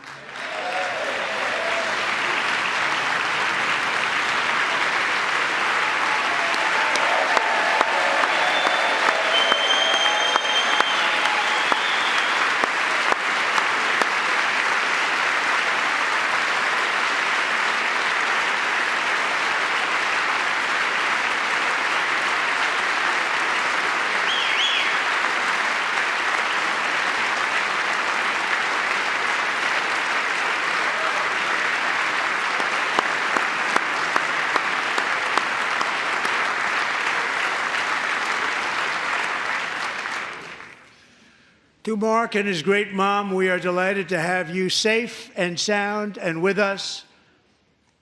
As fate would have it, Mark Fogel was born in a small rural town in Butler, Pennsylvania. Have you heard of it? Where his mother has lived for the past 78 years. I just happened to go there last July 13th for a rally. That was not pleasant. And that is where I met his beautiful mom right before I walked onto that stage. And I told her I would not forget what she said about her son. And I never did I? Never forgot. Less than 10 minutes later, at that same rally, gunfire rang out, and a sick and deranged assassin unloaded 8 bullets from his sniper's perch into a crowd of many thousands of people. My life was saved by a fraction of an inch, but some were not so lucky. Corey Comparator was a firefighter, a veteran, a Christian, a husband, a devoted father, and above all, a protector. When the sound of gunshots pierced the air, it was a horrible sound. Corey knew instantly what it was and what to do. He threw himself on top of his wife and daughters and shielded them from the bullets with his own body. Corey was hit really hard. You know the story from there. He sacrificed his life to save theirs. 2 others, very fine people, were also seriously hit. But thankfully, with the help of 2 great country doctors, we thought they were gone, and they were saved. So those doctors had great talent. We're joined by Corey's wife, Helen, who was his high school sweetheart, and their 2 beloved daughters, Allison and Kaylee. Thank you.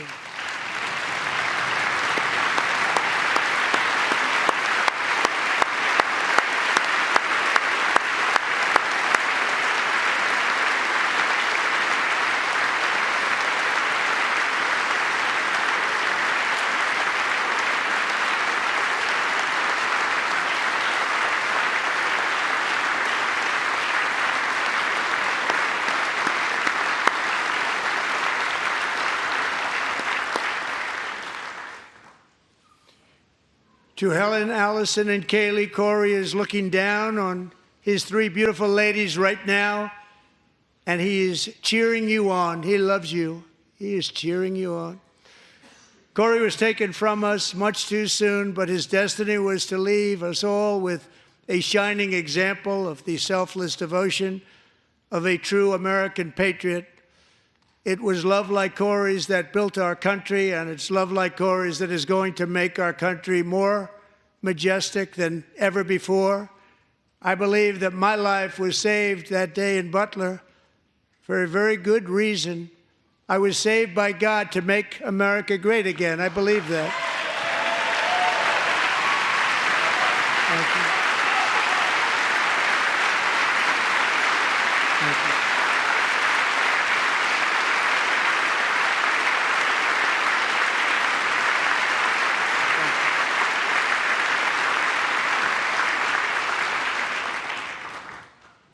Thank you very much. From the patriots of Lexington and Concord to the heroes of Gettysburg and Normandy, from the warriors who crossed the Delaware to the trailblazers who climbed the Rockies, and from the legends who soared at Kitty Hawk to the astronauts who touched the moon, Americans have always been the people who defied all odds, transcended all dangers, made the most extraordinary sacrifices, and did whatever it took to defend our children, our country, and our freedom. And as we have seen in this chamber tonight, that same strength, faith, love, and spirit is still alive and thriving in the hearts of the American people. Despite the best efforts of those who would try to censor us, silence us, break us, destroy us, Americans are today a proud, free, sovereign, and independent nation that will always be free, and we will fight for it till death. We will never let anything happen to our beloved country, because we are a country of doers, dreamers, fighters, and survivors. Our ancestors crossed a vast ocean, strode into the unknown wilderness, and carved their fortunes from the rock and soil of a perilous and very dangerous frontier. They chased our destiny across a boundless continent. They built the railroads, laid the highways, and graced the world with American marvels like the Empire State Building, the mighty Hoover Dam, and the towering Golden Gate Bridge. They lit the world with electricity, broke free of the force of gravity, fired up the engines of American industry, vanquished the communists, fascists, and Marxists all over the world, and gave us countless modern wonders sculptured out of iron, glass, and steel. We stand on the shoulders of these pioneers who won and built the modern age, these workers who poured their sweat into the skylines of our cities, these warriors who shed their blood on fields of battle and gave everything they had for our rights and for our freedom. Now it is our time to take up the righteous cause of American liberty, and it is our turn to take America's destiny into our own hands and begin the most thrilling days in the history of our country. This will be our greatest era. With God's help, over the next 4 years, we are going to lead this nation even higher, and we are going to forge the freest, most advanced, most dynamic, and most dominant civilization ever to exist on the face of this earth. We are going to create the highest quality of life, build the safest and wealthiest and healthiest and most vital communities anywhere in the world. We are going to conquer the vast frontiers of science, and we are going to lead humanity into space and plant the American flag on the planet Mars and even far beyond.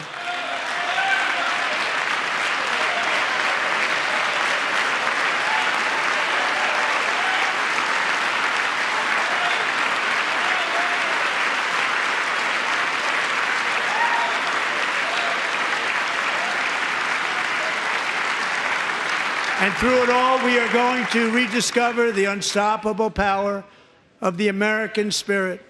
And we are going to renew unlimited promise of the American dream. Every single day, we will stand up and we will fight, fight, fight for the country our citizens believe in and for the country our people deserve.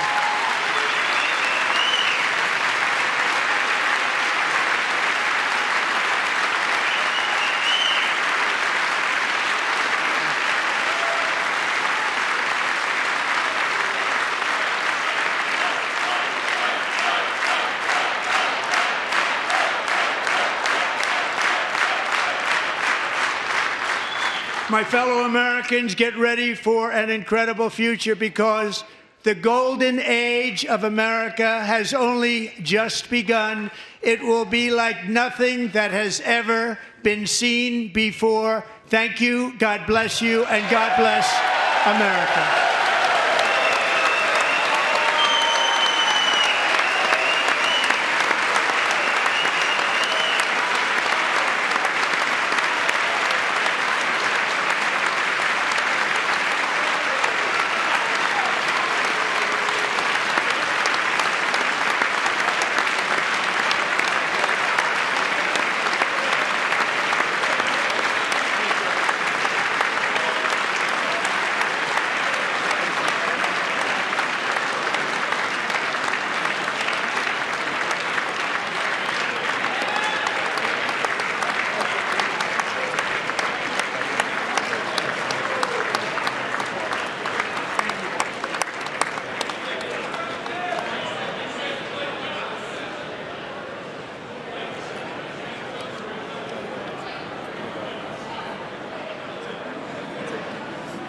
Thank you very much. Great job. Thank you. Great honor.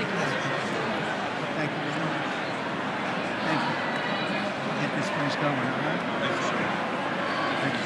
It's a great honor. Thank you. Thank you, Mr. President. Thank you very much.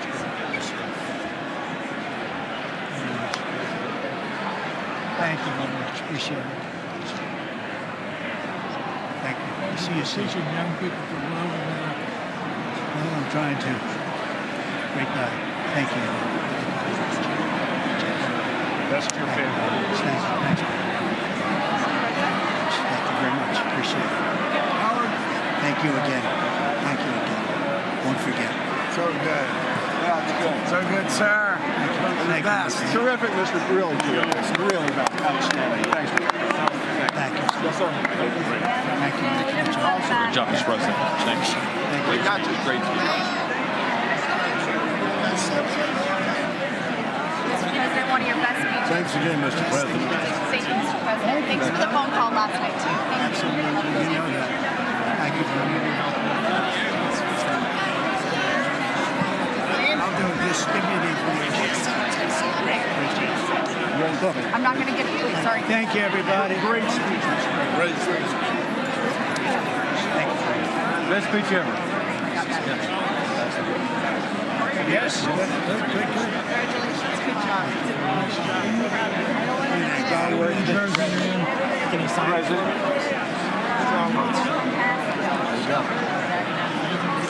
President Roger Williams, thanks for the call. I love Roger Williams. Thank you. You don't have to introduce yourself. Thank you, sir. Mr. President. I know you better than you do, Roger. Thank you so much. My great baseball player. America Good is- job. Great job you're doing. America is back. Thank you so much, Mr. President. Pennsylvania anytime, sir. They stood for. Thank you all. They stood for another country, not our country. That was phenomenal. It's hard to believe, isn't it? That was fantastic, sir. That was amazing. Thank you very much. Thank you. Quick selfie. Mr. President. Good job, Mr. President. Great job. Thank you so much. Great speech. Great speech. Yes, sir. President back in Pennsylvania. Oh, they're just like, I was standing on that. West Virginia loves you. Oh, good. How you doing? All right? Did you get a chance to shake his hand earlier? Do you want me to get a picture of you shaking his hand or anything? You're good. Thank you very much. Let's do biofilm. Thank you, darling. Great job, thank you. I love you. Best speech on the floor ever. Yeah, it was so good. Thank you So very good. much. Hey, you rocked it, Mr. President. We're with you. 100%. Crushed. Thank you. Really good. Congratulations. President. Best speech ever. Thank you. It was. What's the best Mr. President, that was a great speech. That was awesome. It was wonderful. Thank you. Great job. Let's go. Get down to that. You get down. Good luck. Yes, sir. Thank you. It's so great. Thank you, everybody. Good job. Thank you for mentioning God needs to help us. Thank you, Mr. President. It's true. Mr. President. Incredible. Thank you. Thank you. Great speech. Great speech. That was phenomenal. Thanks for taking my call. Good luck. My man. Thank you for standing You strong. really triggered those people. Tremendous, Mr. President. Thank Somebody you. did. Thank you so much. Thanks for the beneficial ownership and this week. That was a good time. Thanks for mentioning farmers. Well, we love our farmers. Thank you, man. Thank you, Mr. President. You earned this night. Thank you very much. Appreciate it. Work hard. Thank you, man. Proud of you. Thank you, Mr. President. Thank you so much. Thank you. Great again, brother. Thank you. You endorsed me. I'm here for you. I did indeed. You better believe it. Very well I did a done, good sir. endorsement. President, home run. Thank you very much. job. You killed it. Thank you, Mr. President. Thank you, everybody. You did great. Thank you. Good job. Thank Hey, you. great to see you. Slam dunk. You're doing good. Thank you, sir. You did amazing, per usual. Thank you. I'll see you. Thank you. Yes, sir. Thank you. Got Hey, it. cheese. Thank you. Got it? Love you, Got Mr. it? President. Yes. Thank you, everybody. Look at this beautiful. New congressman from Eastern Washington. We've never met. Oh, Michael that's Baumgartner. good. I was one of Mike Leach's best friends. Oh, He thinks good. very Oh, highly Mike of you. was- he was great. tremendous. He was a great guy. Great What a speech. Great. Thank you. Thank you very much. Mr. Jr., you did a great job. Yeah, thank you very much. Home run, Mr. President. Home run. Home run. That was a good one. President, good to see you, sir. Appreciate it. Good job. Good job. Thank you very much. Looking good. Look at him. I need to talk to you about some buildings, some public buildings. You let me know. I will. Thank you, sir. Mr. President. Gus, crazy.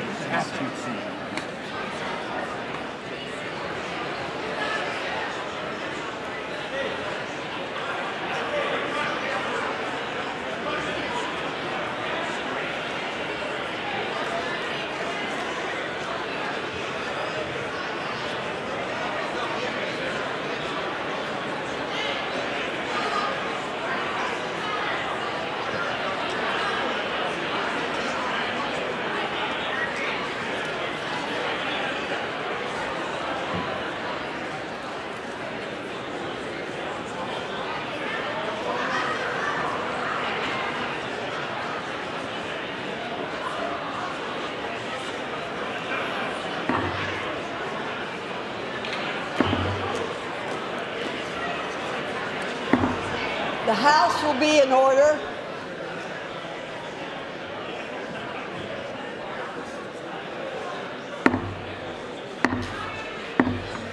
The House will be in order. For what purpose does the gentleman from Louisiana seek recognition? Madam Speaker, I move that the message of the President be referred to the Committee of the Whole House on the State of the Union and ordered printed. Without objection.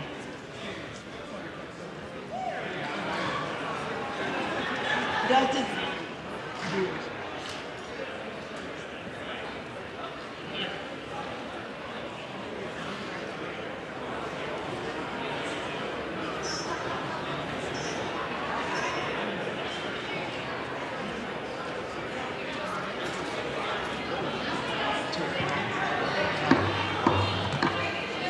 does the gentleman from Louisiana have a motion?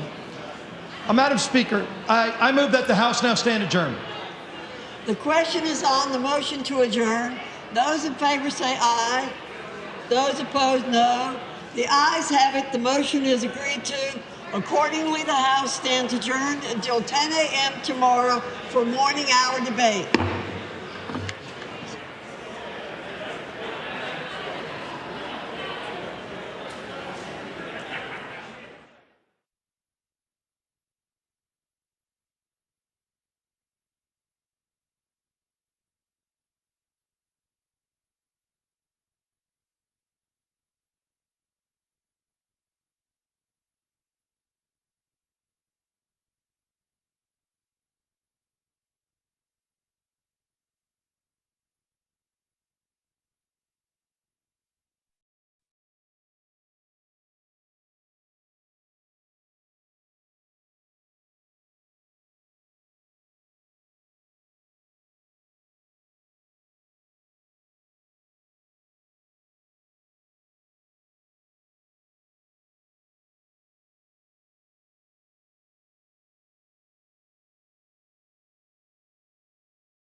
and as a democracy.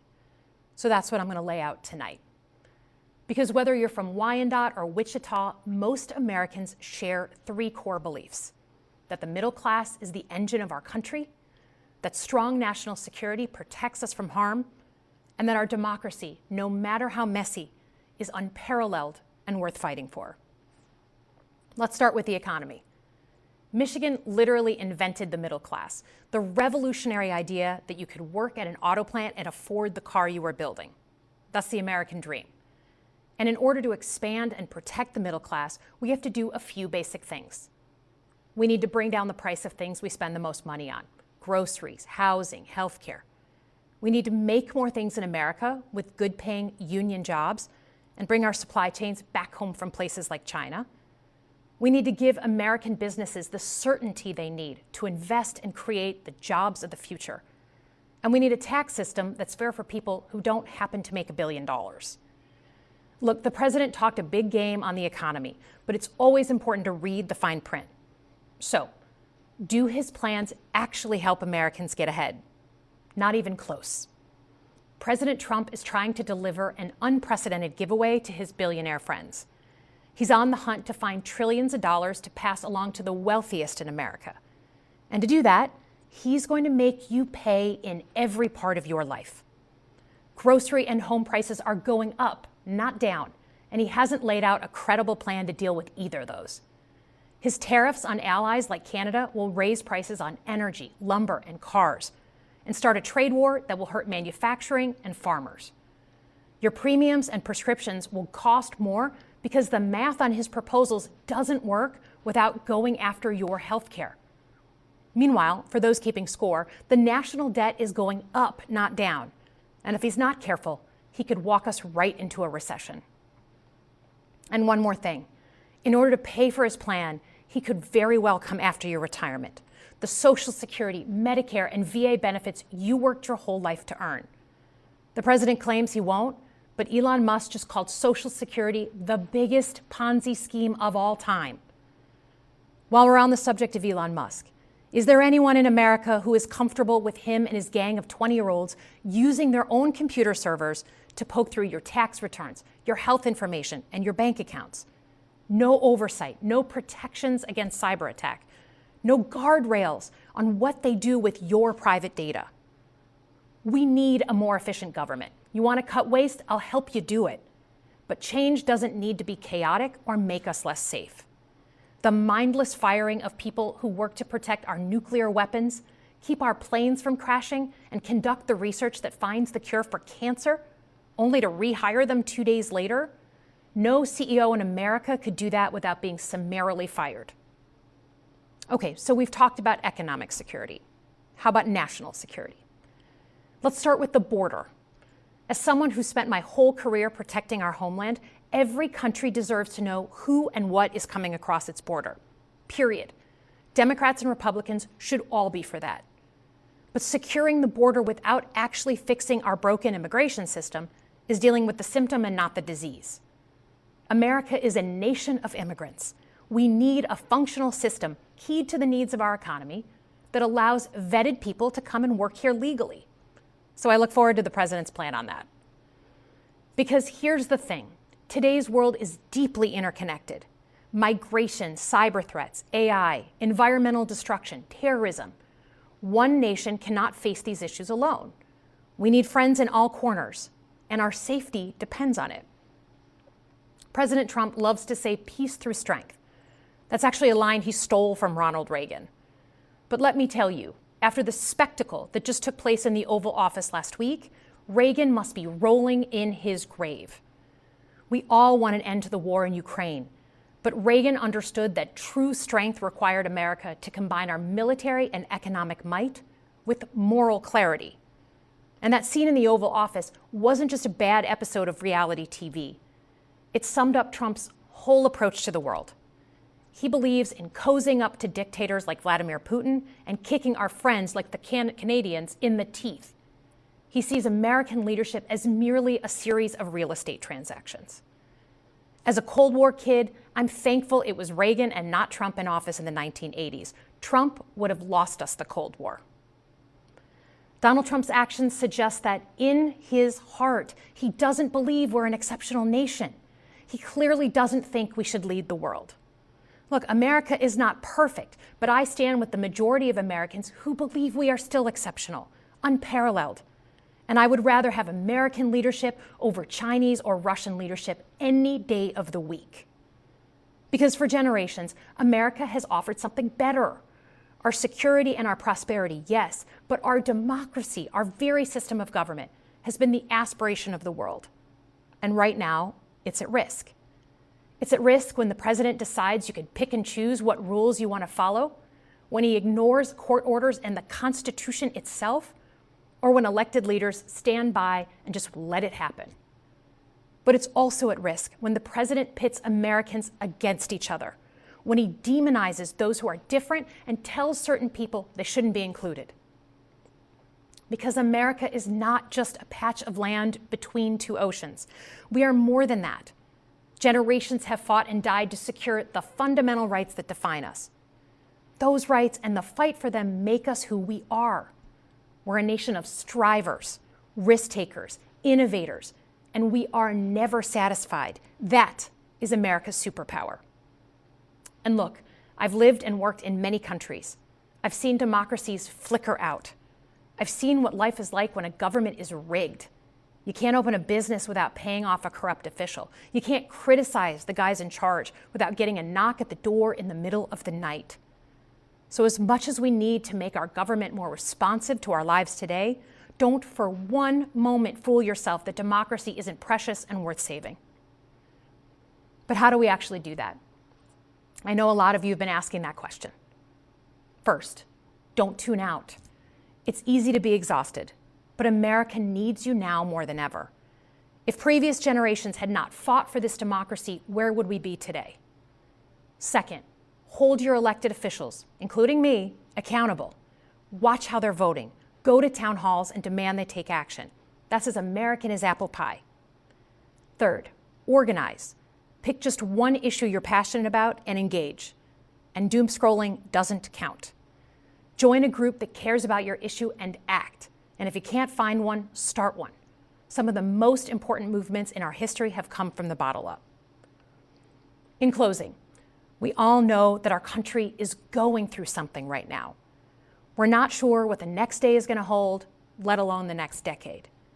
But this isn't the first time we've experienced significant and tumultuous change as a country. I'm a student of history, and we've gone through periods of political instability before. And ultimately, we've chosen to keep changing this country for the better. But every single time, we've only gotten through those moments because of two things: engaged citizens and principled leaders. Engaged citizens who do a little bit more than they're used to doing to fight for the things that they care about, and principled leaders who are ready to receive the ball and do something about it. So thank you tonight for caring about your country. Just by watching, you qualify as engaged citizens. And I promise that I and my fellow Democrats will do everything in our power to be the principled leaders that you deserve. Good night, everyone.